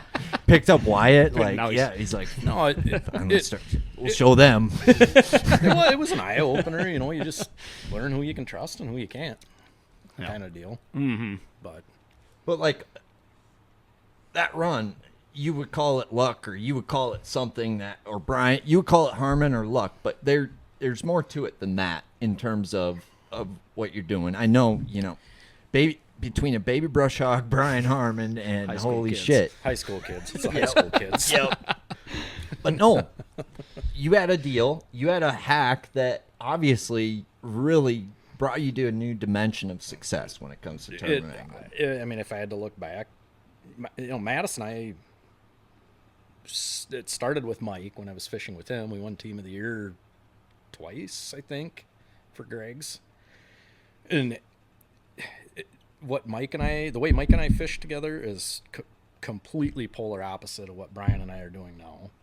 But it was all... It all led into, one hand feeds the other until you get to this point. It was a building, it all built into whatever. And what was the question?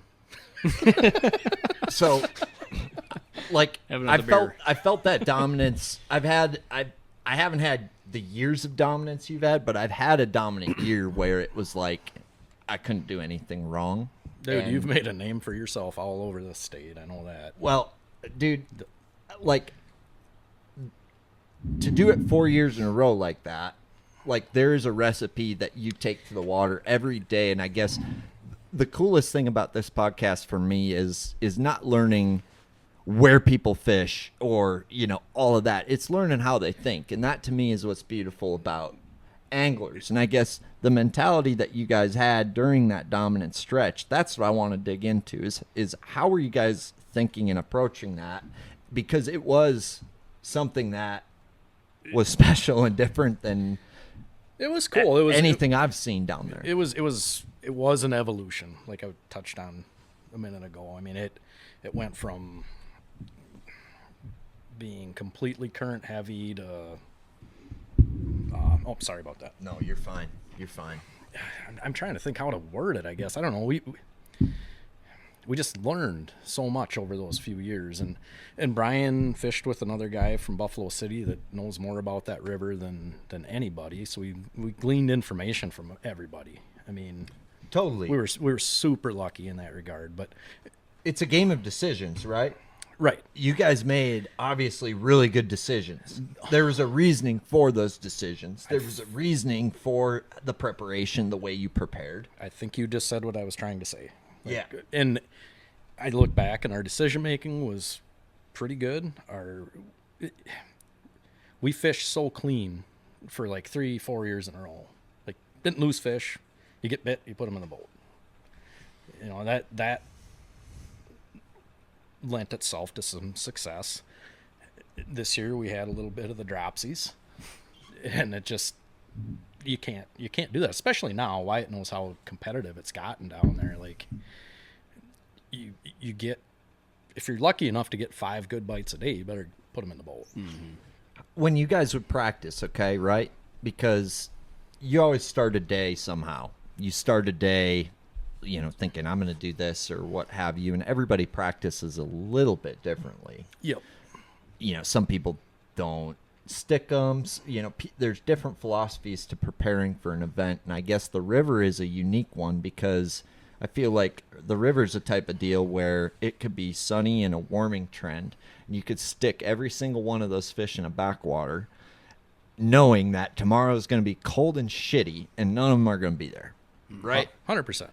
And I don't think a lake is exactly the same way where with a shallow bait, you know, type of scenario. I don't think the travel distance is quite as much. Right. I don't fully understand how they stage on a lake, but they will hit the rewind button 4 days on a spring cold front, and get right back to where they started. And like you said, the distance thing, I feel like in a lake, in a lot of those situations, they have a lot further to travel to really backtrack. Than on a river, they can be up and spawning and 50 yards away is where they were 2 weeks ago, pre-spawn on a seam or something, back out. And they don't, you know, they can backtrack really quick. Took them forever to get there. Like you're waiting and waiting, and then they get there, and then the next day they're back. They're back. Yep. And I guess, and maybe they already spawned. They spawn fast. Yep. I've won a tournament on the river in the springtime with Dane, and I guess to me this is where I have so much respect for you guys, is because I've had it work one time for me where, you know, the weather was getting really good leading up to that tournament. It was warming. The largies were starting to do their thing. Yep. And then day before the tournament and tournament day, complete 180, rain, cold, shitty. So often happens. There's a Yes, Matt Larson right? day. That's the days Matt prays for. So Dane and I, we figured out a main river channel weatherproof pattern, so to speak, Yep. for smallmouth in practice, and then that started to turn into, holy fuck, this largemouth thing is looking really good, like it could beat that main river smallmouth thing. But then you look at the weather and it's like, if you know how those fish are going to act, you look at the weather and you say, this is like the magic recipe. Looking back at it, like, we were guessing, but it was the best guess we ever made for that tournament, and the weather was perfect. Like, we abandoned all of that largemouth stuff, and we strictly stuck to our main river pre-spawn smallmouth deal. Smart fisherman, smart move. And it worked, right? And I just wonder how many people were fishing practice 2 days ago up in them backwaters for largemouth, right? And I guess where my question was coming from with that dominance that you had, experiencing just a sliver of that to me is what it's all about, is anticipation. Oh, dude. And I guess, like, that's what I want to dig into a little bit. Well, here's for instance, the third last time we won St. Jude's. Day one, we had stagers, and we hung in there. I don't know if we might have been in the top 5, I suppose. Day two, they're moving, and we entirely threw what we did day one out the window and went for it. They slid up overnight, and we whacked them. And that was like the I'm really proud of that decision Brian and I made. Dude, that is a decision you'll never forget, and to me that's a harder decision to make than what I just talked about, because you just fucked them up day one doing this. Did okay. How right. do you not? But But you did okay. When they go, they go. Do you think had it gone better day one, you wouldn't have made the same decision? Like, it was almost a good thing? No, we had to. I mean, we could have done what we did and maybe squeaked out an okay bag. but the bulk of those fish fled. They went to the bank. So you think that run you had was really understanding the fish movement on the river? Dude, it was some decisions. There was a ton of luck. I mean, the fall Judes that we won. He loves to say that. What do you think? Sorry, I'm cutting you. I'm cutting that luck shit off. He loves to say we got lucky. I know. What do you think? Oh, I think he's just a dude that understands. He's just a fishy guy. Yeah. So was Brian. So was the other guy, Mike. There's a lot of Maddox, fishy guy we guys, talked though, about. Wyatt. There's a lot of fishy guys that Yep. don't do that. So what was it? Like, That was what we talked about as far as being a river rat. Rule number 2: fishing the conditions and always be willing to change. And being from the river and doing as well as he has all his time, he knows more than anybody when and why to do things. right. And obviously it's paid off big time. So then you feel that glory, right? And now you don't win every tournament anymore, right? Or whatever. Yep. You are still the most feared man on the river to me, No. besides Wyatt or Cade. There's some scary dudes down there. There's a lot of good ones. But okay, like, do you think it's It's like coming up here. There's so many scary. do you dudes think up you here. get too comfortable in what worked in the past and the river changed? I think you know what I mean. It's so hard to get away from what we did that worked for near 10 years. yeah. And now then the river has changed. We talked about it before the podcast. The river's totally changed. So now we got to relearn everything. It's like going back to these lakes. I mean, 15 years ago when I fished lakes in northern Wisconsin, like we could compete. We did really well up there, actually. Andy and I did. I always thought I could just fall back into it. It's lakes. Right. Waypoints are the same, but now with the technology we have, this was such an eye opener this year with the Team Trail. Like how far behind I am on that end, the electronics end, dude. Like I got some learning to do, for sure. Me too, bud. Me too. Me too. Seems like it's such a double-edged sword of a sport, you know? It is That way, where you get a little bit comfortable on one edge of your sword and you forget that there's two to it and you accidentally cut your head off for Right. the whole season. Yeah. I can relate with that. Well, and momentum starts going the wrong way. You talked about it earlier. Momentum is huge. I in agree this, with in that. this game. For me, it's big. Yeah. Yeah. So talk to me about Wyatt, because I know, like, Stone cold stud. yeah, stone cold stud killer. Yeah. Killer. Okay? So what makes Wyatt Well, I'm so dominant on the river? I'm gonna start with this. His dad Wade is a hammer. Yep. I'm sure Wyatt learned. We've never really taught. I'm sure Wyatt learned a ton from Wade. Absolutely. Wyatt puts his time in. He's had some great partners up till now, and I don't Key know. to being I mean, a river rat. Make fun of yourself. the one thing I see with Wyatt after fishing with him for a full year now, like he just fishes. Like Yeah. Brian and I have talked about it, like because he's always curious, like what's Wyatt doing?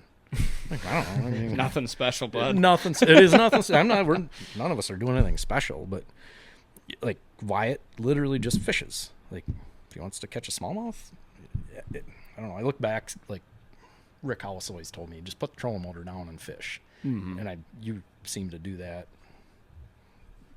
too. But yeah, you go up a bank and catch what's there and learn, and I don't know. And then go hit 15 more And spots. then go in the hit next 15 hour. more spots. Right.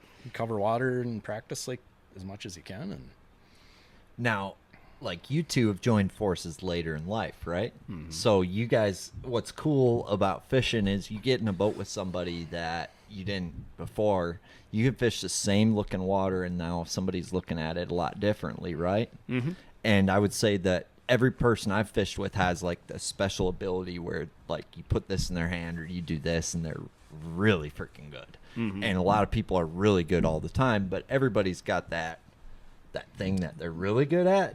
I guess, what is something that getting in the boat with Wyatt that, like, you've learned, like, holy shit, like, he got me back into dragging. yeah, I like you, boy. You just like me. Yeah. No, I kind of put that rod down for a while, and Sure. it still catches them. Oh yeah. How about you with Cory? What's his everybody's got a special ability. Maybe Wyatt's the backwater guy and Cory's like really good with main river current or whatever it might be, right?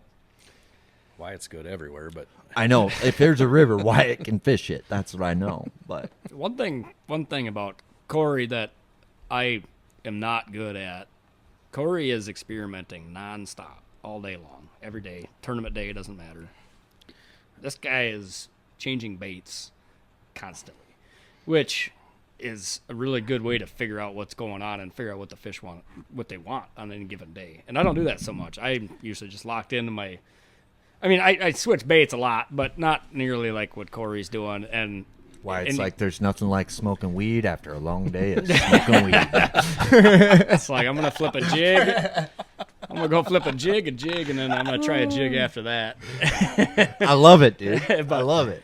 But no, Cory he's just very versatile in anything he wants to do, and he's going to try everything in one day and figure out what's best. I would say, and this is in defense of caught a lot of crap over the years, I'm never on him in practice. Like, I'm not afraid to run into the wall like 1,000 times. Love that. Which is why I can't break down a body of water fast, I think. But I never catch him in practice. Very seldom.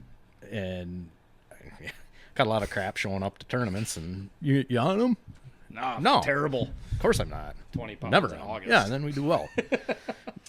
Is that because you don't check your, like, you're always looking for something different and you're not checking the shit that you know you're going to fish doesn't anyway? like- Right. He Yeah, doesn't if like you to know let they're people there, see why them. would you Well, check no them? wonder your practice was shit. You didn't practice anything good. Right.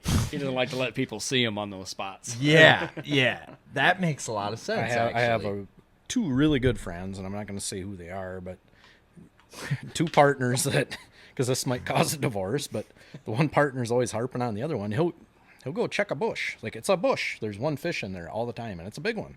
And he'll go check it 2 days before the tournament and yank it, and it's like, you can't do that. No.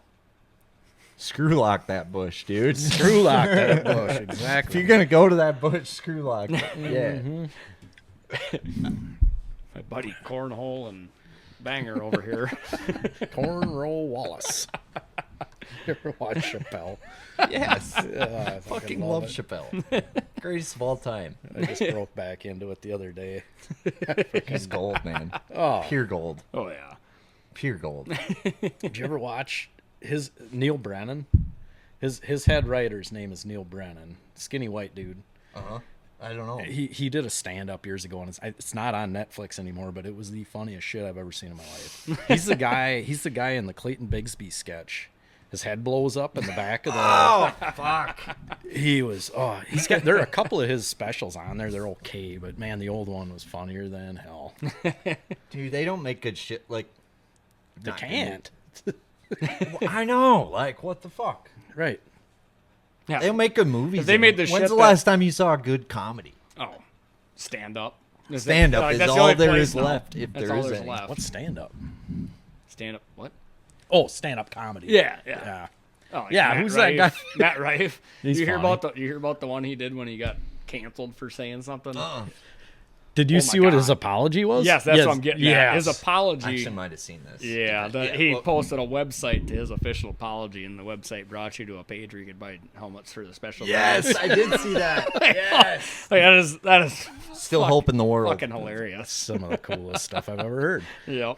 Who's that other one that's Shane Gillis? Shane Gillis. Gillis. Yes. We used to have white corners. White corners. Like, Down syndrome just nicked me. It didn't hit me fully. You see that? This must be one of the driving ones. dude, he's my favorite right now. Is Gillis? Gillis He's is pretty hilarious. Like, just funny. He's talking about with the Trump accent. He's like, Trump goes into a debate. They're both gay. That's pretty good. Oh, Wyatt. dude, it is funny.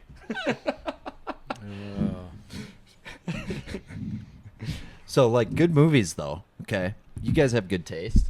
Like, Oh, I have best taste, man. yeah. Okay. Like, Here's a nice piece of shit. I watch complete garbage, dude. Same. I just bought a movie. I've been looking for this movie for 15 years. what is it?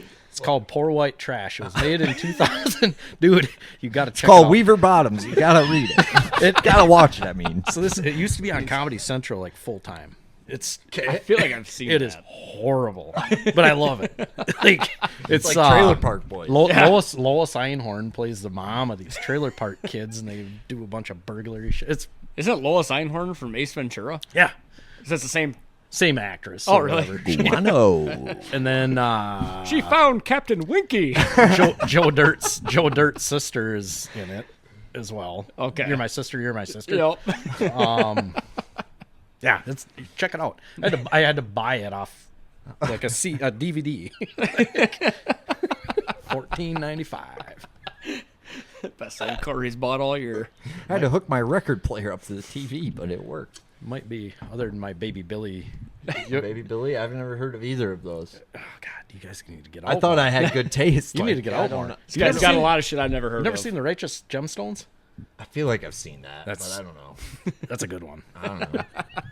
Waterboy, Yeah. All the time. Slapshot. Slapshot's a good one. Goon?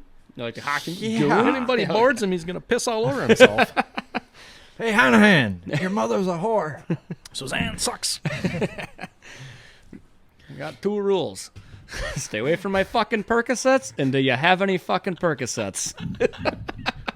What is that from? That's Goon. Goon. Oh yeah. 2 rules. Don't touch my Percocets. Do you have any fucking Percocets?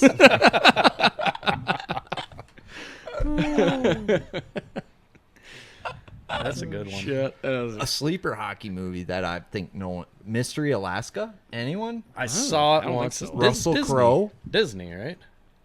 Oh, is it? Yeah, it's Disney. No. Yeah. I don't think know I've you're seen gay. that. Just kidding. I'm kidding. Not in your own house. I don't know. I've never I do- tried I- it. I've it never was all tried right. it. Like, I can't tell you. You're the curious part of the. I didn't say I was curious. I just saying, like, you don't know if... Like, you don't... Have you tried it? No. How do you know you're gay then? They're both not gay. interested. I don't think I'm gay. I don't think I'm gay. But like, You never know. You could send us someplace nice. $20 is $20. ever- I didn't like mushrooms, but then I tried them and they were pretty good. You ever seen Stripes? Yeah. Are either of you homosexual? No, but we could learn to be if you send us someplace nice. Monty Python and the Holy Grail. Tis but a I'm fish. not dead yet. I shall fart in your general direction. You must cut down the tallest tree in the forest with a herring. A herring? You must bring us a shrubbery. We are the knights who say, nee. Me. Oh, this is fun. When he fights the guy and cuts off all his shit. And like, it's just a flesh wound. Did you see? Tis been a wound. Just a flesh wound. Do you know Justin Herbert? Do you watch much football at all? Quarterback of the Ice Chargers. hockey? Football. Ice It's a hockey? sport. It's a sports Ball. game. Anyway, An you're- oblong you'll get football. you'll get a kick out of this. Is that where they cut the hook off a football jig and throw the head around? Oblong Exactly. pigskin shaped Exactly. ball. Yeah. No, I've heard of that. So Justin Herbert, the coach or the quarterback of the Chargers, he broke his thumb in a game or something. And he was in an after the game interview, and they're like, "So Justin, tell us more about your thumb injury. What's going on with that?" He's like, "'Tis but a scratch." I did And they're see like, that. and they're like, "Scratch?" And he goes, "It's just a flesh wound." It's just He totally went Monty Python on him. It was fucking hilarious. I was like, okay, that's my new favorite player. for sure. That is a sleeper movie. Oh yeah. That is a dumb, awesome movie. Oh, absolutely. Well, they had a bunch of them, right? Holy Grail. I've Meaning only of seen Life. I've Holy only seen Grail. Holy Grail. Life but- of Brian. I'm trying to think of some good Holy Grail quotes right now. I used to be able to fucking rattle that movie off. Bring out your dead. Bring out your dead. I'm not dead yet. And they used to, instead of riding horses, they would do Like coconuts. the coconuts. Wyatt got to watch European Vacation for the first time this summer. Is that an East Mediterranean swallow? It's more like a European swallow, but a little more Mediterranean. That is awesome. But like they don't make like the old Sandler movies no more. No, are the his best. movies suck anymore. Yeah. Like, they're Dude, serious. Click. Like That one he got. what the Was that fuck the one he got happened to that cancer? guy? Just made me sad. Yeah, like Dude, It was funny for like a half hour, and then it just got sad this after guy that. got abducted by aliens. They sent a new guy down, and he sucks. Right? Well, he made some of the dude. The CD. Oh old. boy. But, Yeah. yeah, well, that was SNL. But have you heard his bits from? They're all gonna laugh at you. No. Check it out. It is. Yeah? Oh my God. I wish Wyatt was sitting here right now. He Fuck him. about pissed himself. Yeah. It's worth watching. Everybody at home, check it out. Man. You used to be able to say anything you want in this country. Anything. Except not really. You know what I mean? Dude, you could. You know. No. Think about this, okay? Music, okay? Beer. Yeah. Sorry. Beer me blazer. Before you get into it. No, music, okay? Yep. Opposite of movies, right? Yep. Music then versus music today. Right. If you hear the way yeah. that some males talk about these women in music today, It's terrible. man, as a father, I can't imagine how you even put up with it. Versus movies. My kid's a Swiftie, so she's on the other side of it. Maybe. She's on the good side. Yeah. So Break up. That's break what up she songs wants you and- to think.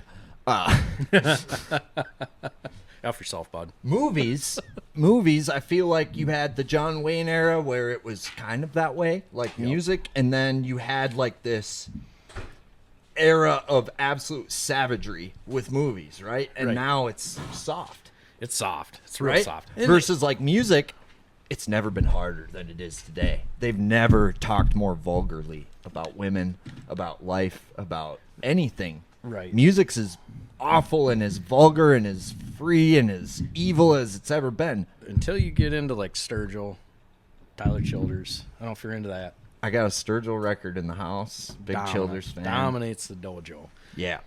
Who else have you been into lately? Zach Bryan. Zach Bryan? Yeah, he's a good Zach dude. Bryan. Coulter Wall. Coulter Wall. Yeah. Yep, Motorcycle. absolutely. Paul Cawthon. I did Low just start key, listening to him a little groovy bit. dude. Yeah. Never heard of her. I like him. Paul Coffin? Paul Cawthon. I just heard of him last Yeah. week, and We're gonna hank it up on the way home. Yeah, Paul no, Paul Cawthon. Yep. Dude, good call on the Coulter Wall.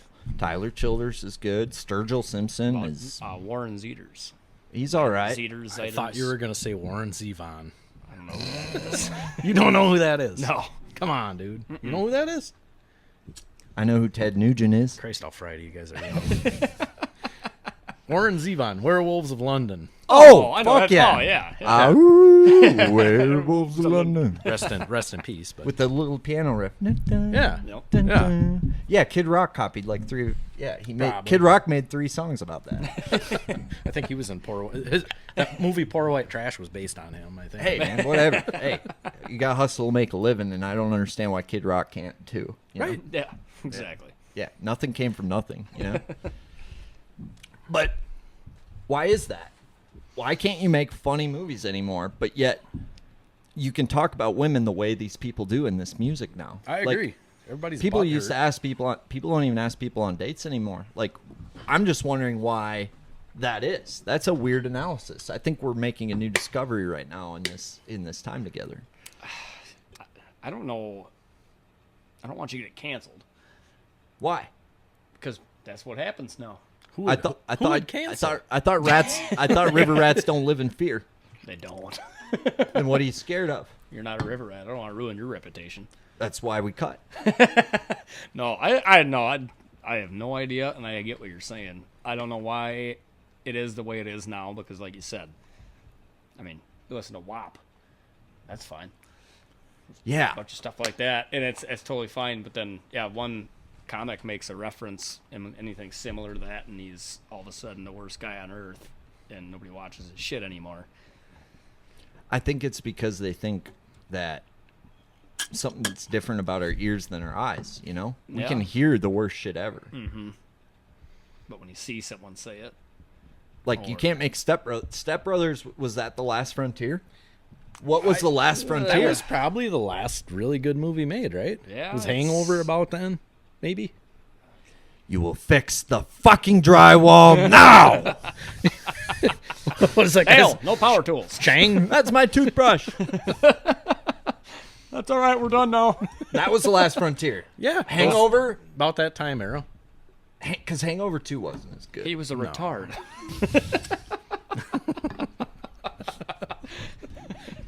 Was that Rain Man? No, that was What Hangover. do tigers Yeah, I know, dream but who is he of talking when about? they take a little tiger snooze? God, I don't Do even they remember. dream of mauling zebras or Halle Berry in her Catwoman suit? Don't you worry, a pretty tiger head. We're gonna get you back to Tyson in your cozy tiger bed.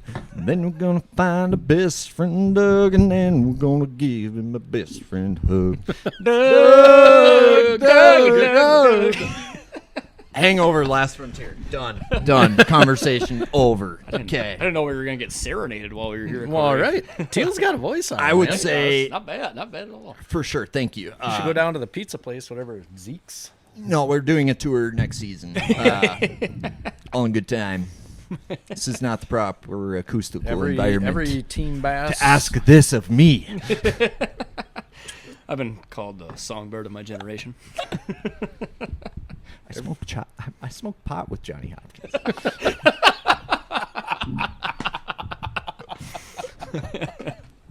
Holy guacamole. Didn't want salmon. I said it 4 times. So Hangover's The Last Frontier. Okay. It's gotta be. I reckon so. Yeah. I can't think of anything better. There is still hope in music with this underground Sturgill kind of outlaw country thing. Wheeler Walker Jr. Yeah, Whaler Walker. Speaking of talking ill about women. Yeah. Drop my out. He's a modern day David Allan Cole. Oh yeah. So aside from like Creedence Clearwater Revival and the Doobie Brothers, what do you guys listen to down on the river? Speaking of, really, honestly, now that you say that, it's pretty funny. And it's All the right. shitty Doobie Brothers. So- Like, it keeps you running. Oh, Teal, Blackwater, keep No, we on don't- we rolling, don't- Mississippi moon, won't you keep on shining on me? Charlie Pride, Roll On Mississippi. Oh, yeah. I do listen to that. What about Aretha? Rolling, What about rolling. Treaty Oak Revival? Like Treaty Oak Revival? Yeah, Missed Call is the Missed only Call, song I like Missed from Call, them. No Vacancy. They just Yeah. came out with a new album that's good. It's called the one song I like, and it's a haunted house, and I can't remember the other one, but yeah, I like them. They're pretty good. Oh, yeah. No, they're pandering to you. Yep. They're still playing the same 5 chords as Florida Georgia Line, but, you know, they're all right. right. I'm fucking with you. I actually don't mind them. I take it back. Please don't send the rats at me, Mr. Wyatt. It's too late, bud. Wyatt loves Luke. Send him the rats. Luke Bryant. Oh, no. Yeah. I was going to say, speaking the one time the Luke viral Bryan is a rock thing- no-talent ass clown, and you know it. He's Yeah. kind of a wiener. He's a turd. I actually, when we were talking to the DJ for our wedding, he asked if there was anything you don't want played, and I said the one thing is no Luke Bryan will be played at that wedding. Good answer. Yeah. Yeah. But you'd allow what is that it? What's the first dance song? You got it picked out? Oh, yeah, dude. Yeah. Yeah. I can't. Well, come on. Just a can't. preview. I don't know. I know what I want the father-daughter might- dance to be. I might not be I have there. a request for the father-daughter dance, and that's Amarillo by Morning by George Strait. Yes. All right. Yes, greatest country song of all Can time. make that happen. Yes. It reminds me of a story about George Strait. When we were on Fork a few years ago. He was churning butter in the middle of the lake, you know, just pulling it Straight down up his throat. Randy Travis That's how I get style. my voice real good. We stayed at this place, and the hotel owner used to bounce at a club in South Texas. It was the most happening juke joint in South Texas. Wouldn't be the stump. And it probably was. And anyway, this guy wouldn't say shit if he had a mouthful. And his buddy's like, "Tell him where he used to bounce." He's like, "It was a pretty nice bar, you know, whatever." And he goes, "Well, who was the opening act?" George Strait. Because I fucking got so tired of George Strait. Just hearing him every Friday night, you know. And tell him who Thursday night was. George Thorogood. Like, they had it sounded No sweet. shit. That sounds awesome. Damn. So the dude, this is kind of a side story, getting longer. No. But the dude that was kind of goading him into telling us that story was like, "Motherfucker, I got home last weekend, I was hammered. And he had to walk up the steps, like right where we're sitting. He goes, I crawled my ass up them steps, and I knew there was a tin of cookies up there that was going to save my life. He gets up there. So the guy gets up there. Oh, my God. I can't remember his name. I never see the guy again in my life. But he goes, I get up there, and I'm just dying. And he goes, I open that tin of cookies, and it's fucking pretzels. He goes, I hate fucking pretzels. But what am I going to do? I got to eat something, so I ate one. And it was like the first time I heard the Beatles or something he said. And Chad and I, my buddy Chad Larson's down, and we're just dying laughing, listening to this guy. And I go, what kind of pretzels were they? He goes, I don't know, they're fucking crack pretzels or something. They're really good. I go, were they dots? He goes, I don't know. I have no idea. They were in a tin, dumbass. So we had some Dots pretzels in the room. Chad walked in. He goes, try one of these. Motherfucker, that's them. he liked his Dots pretzels. This George Thorogood's pretty good. Y'all know, totally different subject, but who you reminded me of talking like that was Cal from Talladega Nights. I was at front row at a Leonard Skinner's concert, and I was hammered drunk. Sounded just like it. I hope you get pneumonia, you old man. Oh, break your hip, chap. We went out, we threw a bunch of Chips Old War medals off the bridge. Anarchy, anarchy. I don't know what that is, but I love it. Oh. It's a great movie. Great movie. Great It's movie. one of my favorites. That might be The Last Stand. This podcast is brought to you by my compadre, my tournament partner, my brother, and the best rod builder above the Mason-Dixon line, Veselka Fishing and Customs. Specializing in custom fishing rods. That's right. Hand-built fishing rods, custom-made and tailored how you want, whether it's by length, action, specific technique, balance, or anything you want. Anything. Veselka Fishing and Customs can build it. Mr. Veselka also has a wide variety of rods to choose from, which we've had a lot of fun with, perfecting and testing. The most unique and famous rod developed at Veselka Fishing and Customs is his custom marabou hair jig rod. Have you thrown the old Canadian dinner mint, the Harry Gary, the fighter fly, the old thin Lizzie?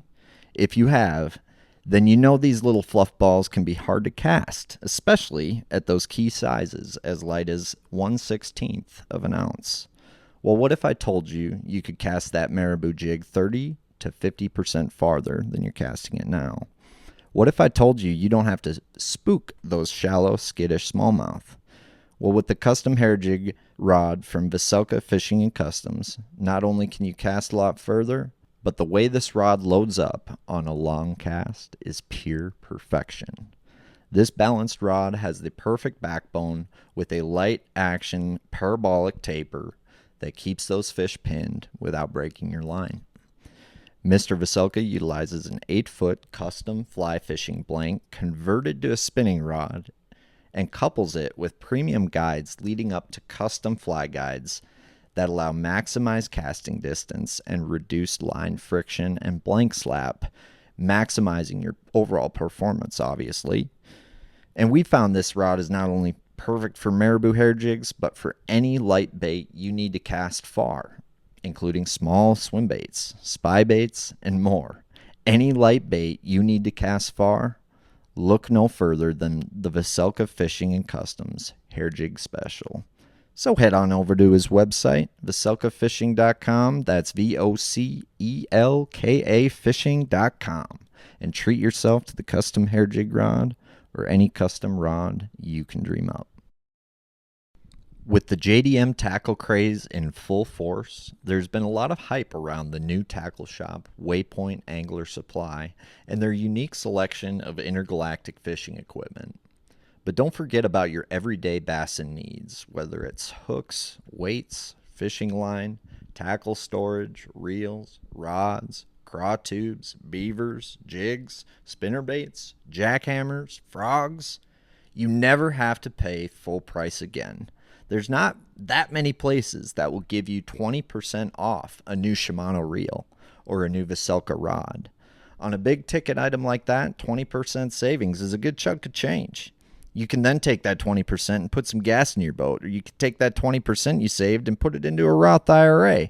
Warren Buffett that shit, which in a year's time, you just paid for that new rod and reel. It's simple math and science.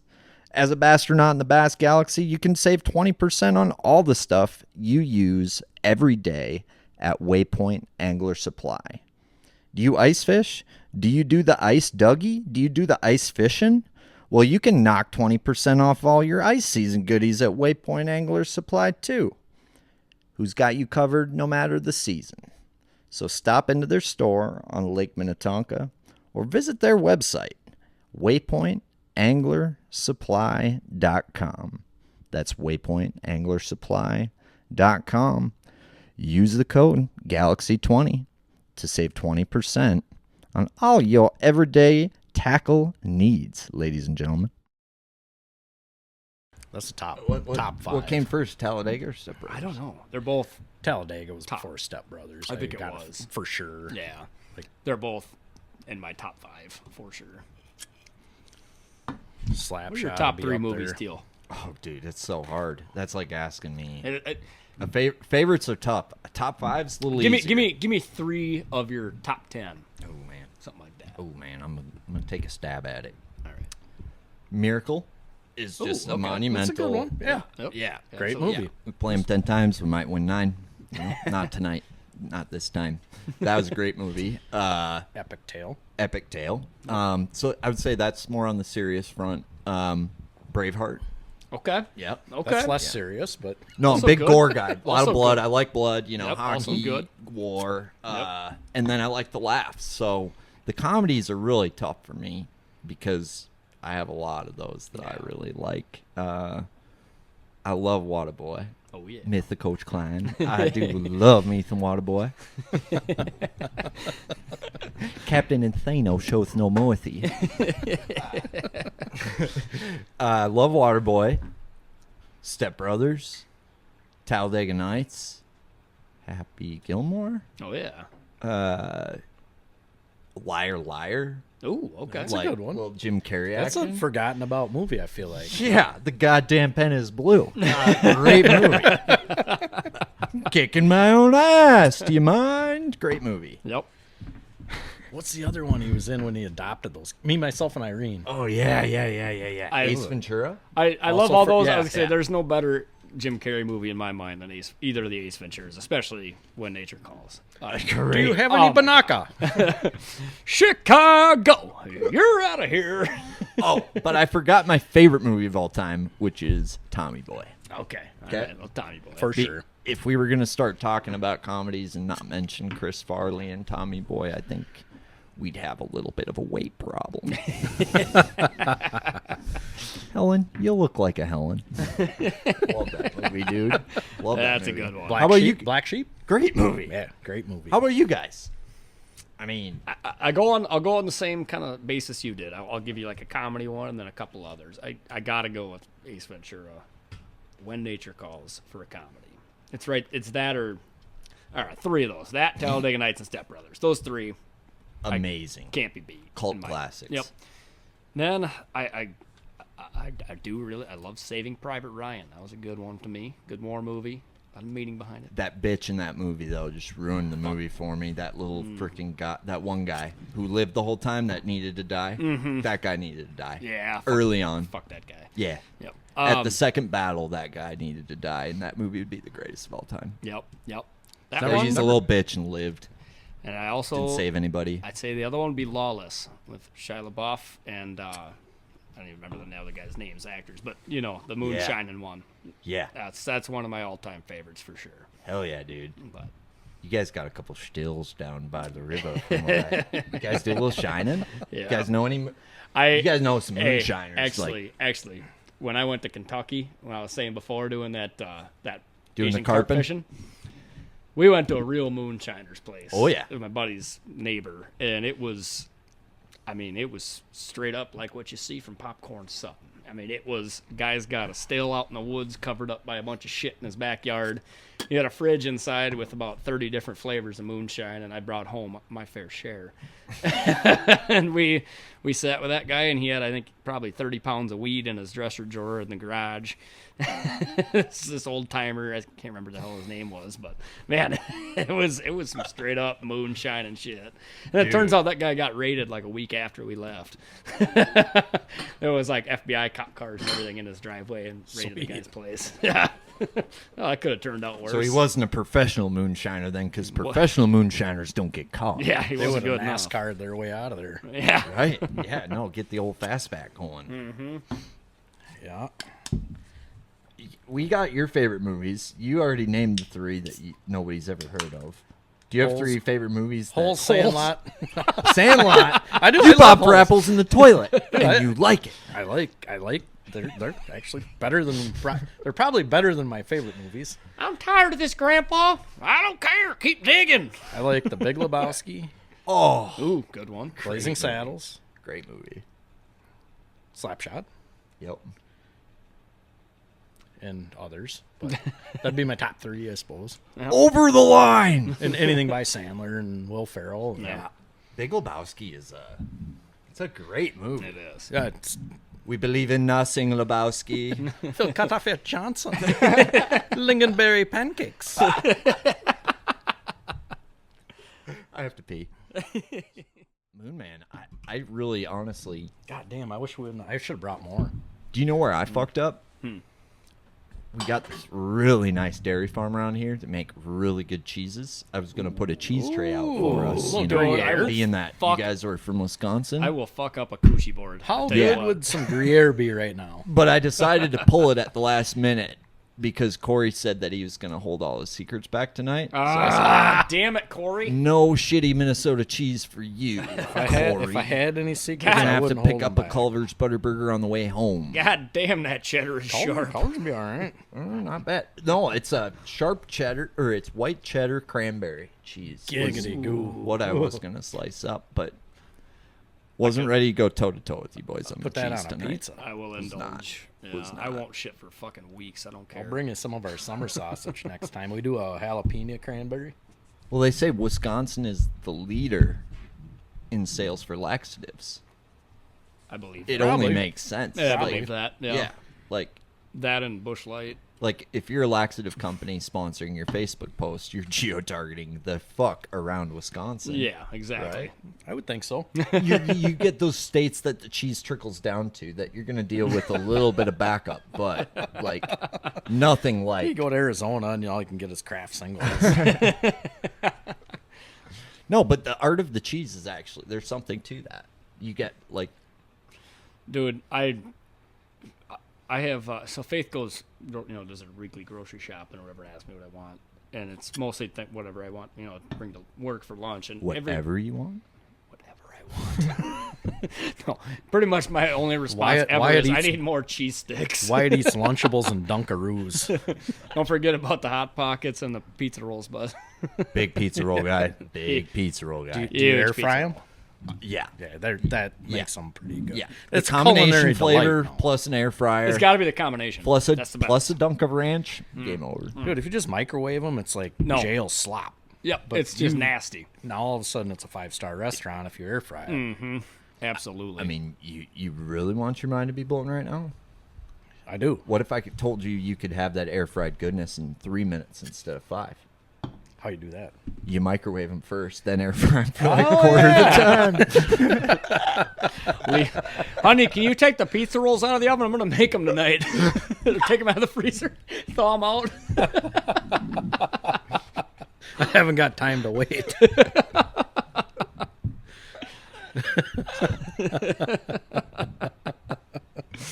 So Faith does the grocery shopping, and she gets you whatever you want. Mostly And- cheese. Do you guys go to Hy-Vee? You a Hy-Vee She's guy? Hy-Vee and Aldi. Yeah, I love Aldi. Yep, she's mostly Aldi. Is cheese even good for you? I have no idea. I don't care. Look at me. That's peak male performance over there. But what's like the grade of cheese? Why is like there's more dairy farms? I get that. But cheese, like, you have, like, some people that pay more for, like, moldy, aged, shitty smelling cheese. Oh, yeah. Oh, the dude. shittier the better. 20-year cheddar or whatever. Oh, 5-year cheddar. God damn, that shit is sharp. It gets like crystals in it. Yeah. Can't be good for When you. it's like kind of crunchy almost when you're chewing it. Absolutely. Oh, God, that's some good cheese. That is disgusting. You guys are disgusting. Puckers you right I off. agree. That's insane. Yep. That's insanity. It's delicious. That with a little venison. Oh, my God. Well- Venison summer sausage and some Ritz crackers. Oh, butter me up. Venison heart. Oh, You my guys aren't God. football fans, are you? Oh, yeah. He's a Bears fan, though, right? My Unfortunately. wife is a rabid Packer fan, so therefore I watch the Packers. But Faith is a Packers fan. I listen to Viking Talk Radio Behind her back, K-Fan. so she doesn't know. Yeah. Yeah, we listen to K-Fan for the entertainment value because they always lose. And They go crazy. The Yeah, announcers are it's- hilarious. I mean, Why is he still in the game? He if sucks. Green Bay had Paul Allen, it'd be like they would be the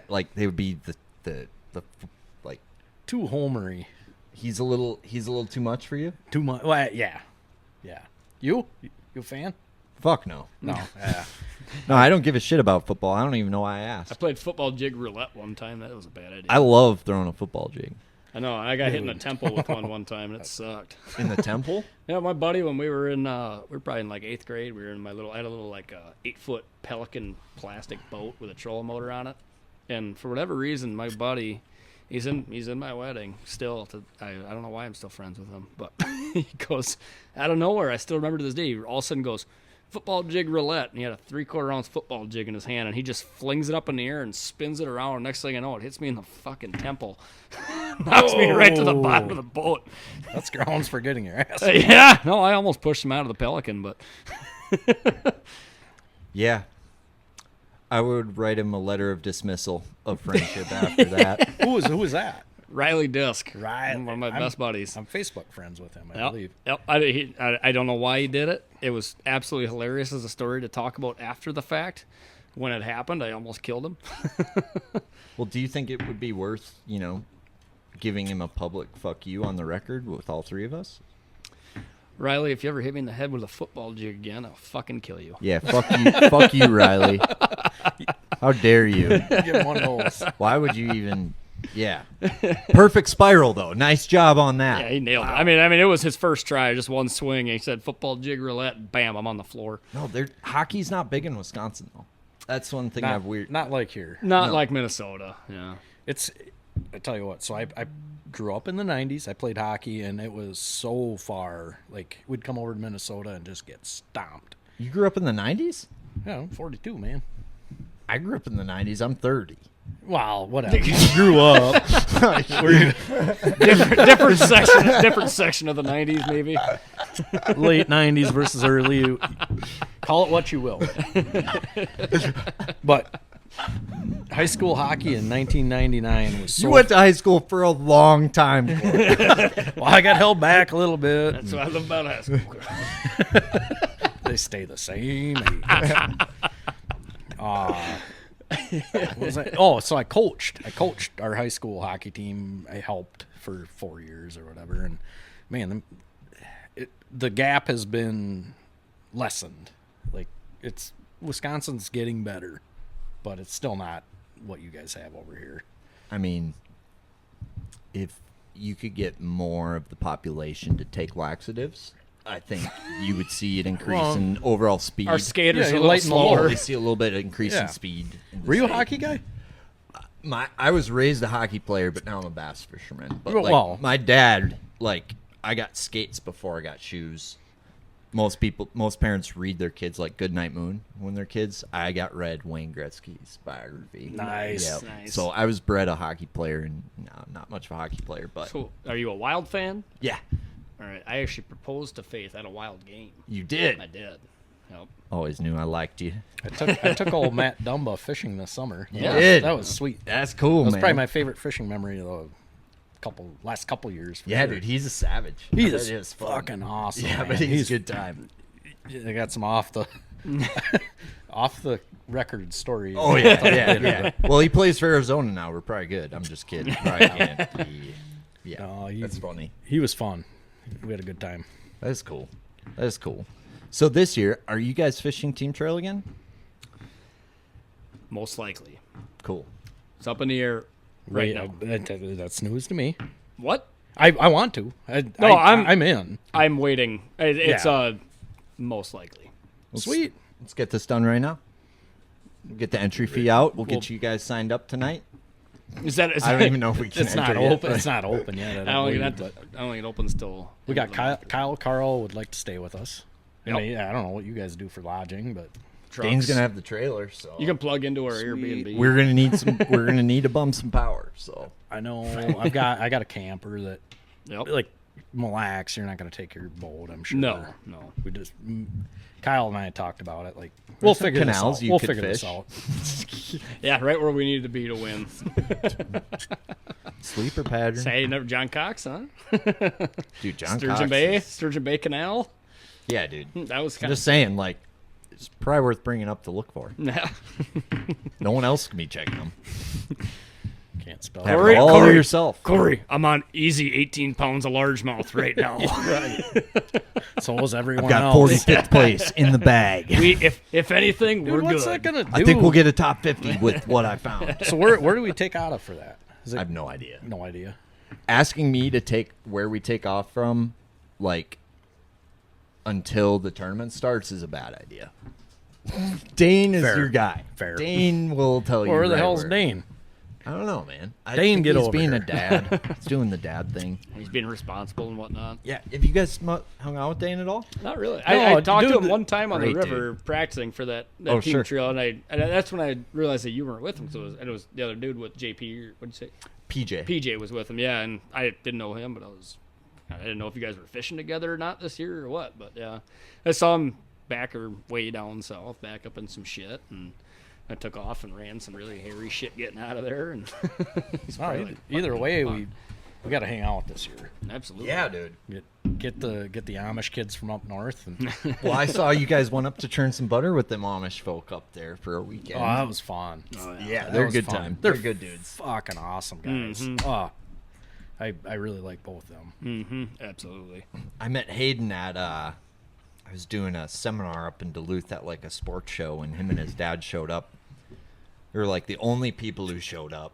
I'm supposed to do this seminar, and I remember I got a bloody nose like mid seminar, like the worst shit that could ever happen. And they came up to me just like, Damien's a Can I- wrestler, so he's like tamponing. hey, Dad's like, my wife has some tampons. Do you want a few? Like they're super nice and helpful. And I remember I took Hayden fishing, and the kid was just a crackhead about it. Dude, he is. And he's super Rabid. young. And now I look at him, I'm like, you're a goddamn warrior now. yeah, know? and he's only, what is he, 24? 20, Might be 25? Yeah, 24 going like on that. 15. I don't even know, dude. Yeah. I feel like Damien's like 28. Yeah. And I've gotten to know Damien over the last year or two, and yeah, those two fish good together. So Mm-hmm. good people. Similar They're beards. really good people. Yeah, they got similar beards. Well, Not even Different close. different color. Not even close. Hayden's a Viking Norse. Yeah. He's a Nordic.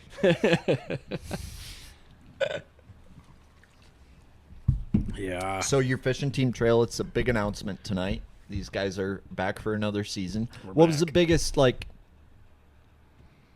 what, because it was kind of a big announcement. You guys, getting away from the river, going to not the river.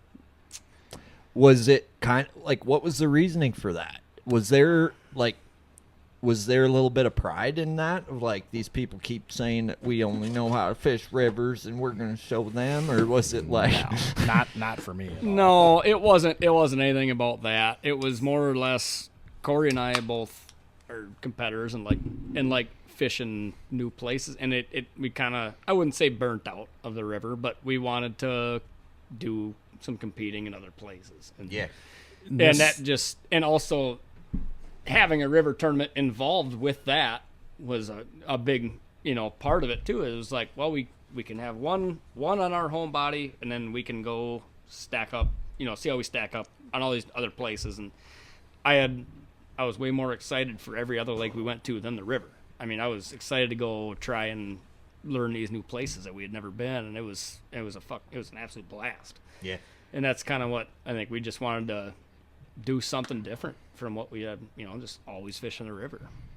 What's the biggest thing you guys learned this? Like, what was the big takeaway getting off the river? What's the biggest thing you guys learned? Getting more versatile for me. Like, Yeah. That's, you look at the river and it's got everything you want. Like, you can do anything you want on that river, but once you find a way to win, like for us, that's what we do. I fish one way, but now you go to these lakes and like you got to be able to do all of it. You know better than we do, or I do. Wyatt is an absolute fish finding machine. Like, we wouldn't have done near as well as we did this year without him. Like, he found him, caught him. He's the man. No, it was a lot of fun just completely forgetting about everything we know about the river and trying to learn completely different shit. Yeah. Never been on any of those bodies of water other than the river, obviously, but you find a way, Mm-hmm. That's probably, I love fishing new water, and I can't imagine, getting up to some of those lakes. Especially this state has so many good bass lakes, dude. Mm-hmm. Like, you go to Wisconsin and there's nothing. There might be 3 bodies of water that could hold 50 boats, where it might take 20 pounds. Yeah. Maybe. Then you come over here and they're all 20-pound lakes. Isn't that crazy? It's crazy. Why isn't Wisconsin that good? Dude, look at like Balsam Lake in Wisconsin versus Chisago, which is maybe 15 minutes apart. Right. I didn't think about that. Night and day, and I don't understand why. Because Chisago gets piss pounded. And so does Balsam. And it gets 22 pounds gets weighed off the same fucking spot every tournament for Chisago, with 8 boats throwing jigs at each other to fish it. Lindbergh Point or whatever. I don't even know. Whatever. Care. Yeah. I don't even go to that lake, but I went out there this fall for fun. I had like Chisago? I had like a month off where I had nothing to do until Kazuski's championship. So I went there. I went to Shell Lake. I went to Mille Lacs with Brian. It was so much fun. But Chisago was just like, dude, you can go get them. You can get them offshore. You can get them, like, it's a cool place. I've heard it's cool. I've heard it's awful to fish tournaments there, though. I bet it would be horrible. I heard it's awful. I know Mattis, my old partner, fished Wednesday night or something on whatever the one is with that point that everybody goes to that is really community. They were boat 1, and he'd been out there and practiced and found this point, that he thought was juice. And it is, obviously. He was boat 1, and he said the next 10 boats came right next to him. Like, you could flip a boat or flip a jig into their boat. Jesus. I don't need to go back there. It's crazy. Well, I think we're gonna close this one out, but before we go, I want to hear one non-traditional river lure that you guys have a lot of confidence in that maybe people wouldn't think a river guy would throw. Cory's not going to tell you. I'm not going to tell you that. Not that one. Not that one. Not the wiggle wiggle? The wiggle wiggle? Yeah. I couldn't even tell you the name of it, but it's the wiggle wiggle. A non-traditional river. Oh, I love that lure. I'm trying to let you. I saw some up there that I would throw for sure. No, not that I throw. Well, I'm going to give you all Teal's baits. No, like what's one weird lure that you guys catch them on the river that people maybe wouldn't have guessed? I'll go first. Okay. Nope, I'm not going to go first. See, I don't know what... I've got some ideas, but I don't know if they're ones that people wouldn't guess or not. One way to find out. I don't know. I mean... I don't want to give it up. Yeah, if it Swim bait? some baits, some bigger swimmers that are good. Does anybody include a Ned rig on the river? I feel like that's I feel like that's kind of... I feel like you can't say that. I feel like you can. I feel like you could. I don't throw it. I throw no, you can take the easy way out for sure. I used to. I Take the low road. I throw the shit out of a Ned rig in the earlier parts of the year. On the I think a Ned rig's deadly on the river. It is very deadly on the river. Yeah. Dude, Some of my Mike biggest Mattis fish. was throwing that in 2003 before anybody. Mm-hmm. The first time I fished with him, we threw swim jig, topwater, and a Ned rig. I had never seen a Ned rig, never heard of a Ned rig. Nobody had. We caught the living fire out of them on that thing. Mm-hmm. Fast forward 15 years, I've probably taken 10 casts with it since then. It's just like, I don't love that lure.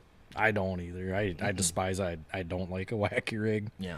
I hate Or it. a but Senko I period. throw the shit out of it because it gets absolutely choked. No, I was Oh, expecting you guys to big say, ones. like, yeah, nobody really throws a MEP spinner anymore, but, you know, we really like to mix in a I gotta MEP believe- spinner. Stop. There's probably a spot for it. Dude, you could. I'll give I have That's the fooled thing- around with some trout spinners when that little bait deal's I going like on. a MEP spinner, and I think there's a place for it.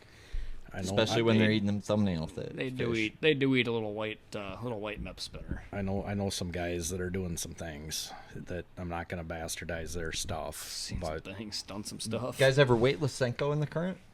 Yeah, it used works. to do that on wing dams a little bit. I heard I don't that's do a that thing. much anymore, but I used to. You know, you get in those lakes, and it's the same as up, right in those cattails out here. Right, It works. right.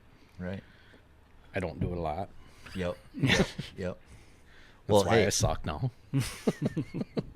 I think you guys should be able to keep all your friends after today because you didn't cough up many non-traditional river lures there. So the good news is that your friends are still Yeah. going to talk to you when you get home. I'm trying to, dude. It's I got. like there's nothing off the There's wall. nothing crazy. Dude. I have an entire boat full of Zoom plastics. You guys ever like float and fly? Never done it. No, I've always been curious about that. Never done it. I throw a hair jig some. Like That's- 2 weeks ago, I caught the fire out of him on a hair jig, but not a float and fly. You But a could hair have. jig on the river, like that's not a normal traditional, I think, thing. That was honestly the first time I'd caught him on it. Sure. Yeah. First try. And then I took the same hair jig and caught a bunch of crappies on it. Got it. So, really, there's no secrets then. Yeah. No, we're done here, boys. That was fun. Dude, Thanks for having us, Aaron. thanks for driving has out. been This has been extra fun, and it's nice to see that there's men with still good taste out there. And this Moon Man, is that what this is called? Yeah, we got one left for you. Stuff is the shit. I would like to say too. I do believe in aliens. Yeah, we'll end with that. Oh, I thought you were skipping right over it. No, Ah, damn it! No. I jumped the gun on that. Cut it. thank you. Thank you for reminding me. Wyatt, do you believe in aliens? I saw one on my way to Leech Lake. Actually? I think so. Not kidding. Really? Was he from south of the border? Or alien? He had a green card. A little green man. Was it card. one of the gray? Was it a gray alien or a green one? I heard there's a few I different. saw his ship. I didn't see the alien. Like full on UFO? Yes, Whoa. I think so. It was 3 a.m. I just left Winona. Always 3 a.m. I don't know. That's I never when, that's heard when this shit. aliens travel. I know. I forgot to tell you, but I didn't want to tell you, but I was scared. He didn't want you starting under it next week. I didn't want you telling people they're going to think I was fucking weird. Did you get the Eric Cartman anal probe 3000? It would have That's why I involved haven't telling you told which anybody. seam I was sitting on when I saw it. right. I left for Leech. Actually, I don't know if this was Leech. This might have been when I left for Lahamadou, actually. Yeah, I think this is when I left for Lahamadou. I left early as shit in the morning, and I had just left Winona. I was between Minneska and Winona. It's like a 15-mile stretch of just river road, river on one side, bluff on the other. And up in front of me, I see this bright light come across the river and into the bluffs and disappear into the bluffs. I'm like, what the fuck? That was Jeff Rodering's That was- fucking drone. Yeah. That's what you think. And so anyway, I see it disappear across the bluffs. Can't see it anymore. I'm like, what in the fuck was that? There was no no blinking lights, like a plane, nothing like that. I'm like, that was fucking weird. So I get, maybe another mile to where it kind of had tucked behind the bluffs, and I see that it went kind of back in this valley. And I'm doing 70 miles an hour down the interstate, but I'm looking to my left, and there's that light now, not moving. Same spot, as a little bit lower than the tops of the bluffs. Just a bright light, not moving. And I only got to see it for 3 or 4 seconds as I was cruising past, and then that was it. And I almost turned around. You didn't see how it disappeared? It never disappeared at that point. I just kept going. Because it had been flying across the river in like pretty good clip.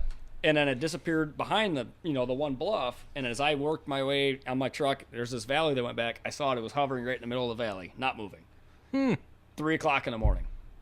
It doesn't matter, man. They're gonna paint you as crazy, like they're gonna paint you as this wild, like I tell you crazy what, person. But I know you saw what you saw. I tell you what, it was fucking put goofy. Him in a padded room. It was fucking goofy. It was strange. So I believe in aliens.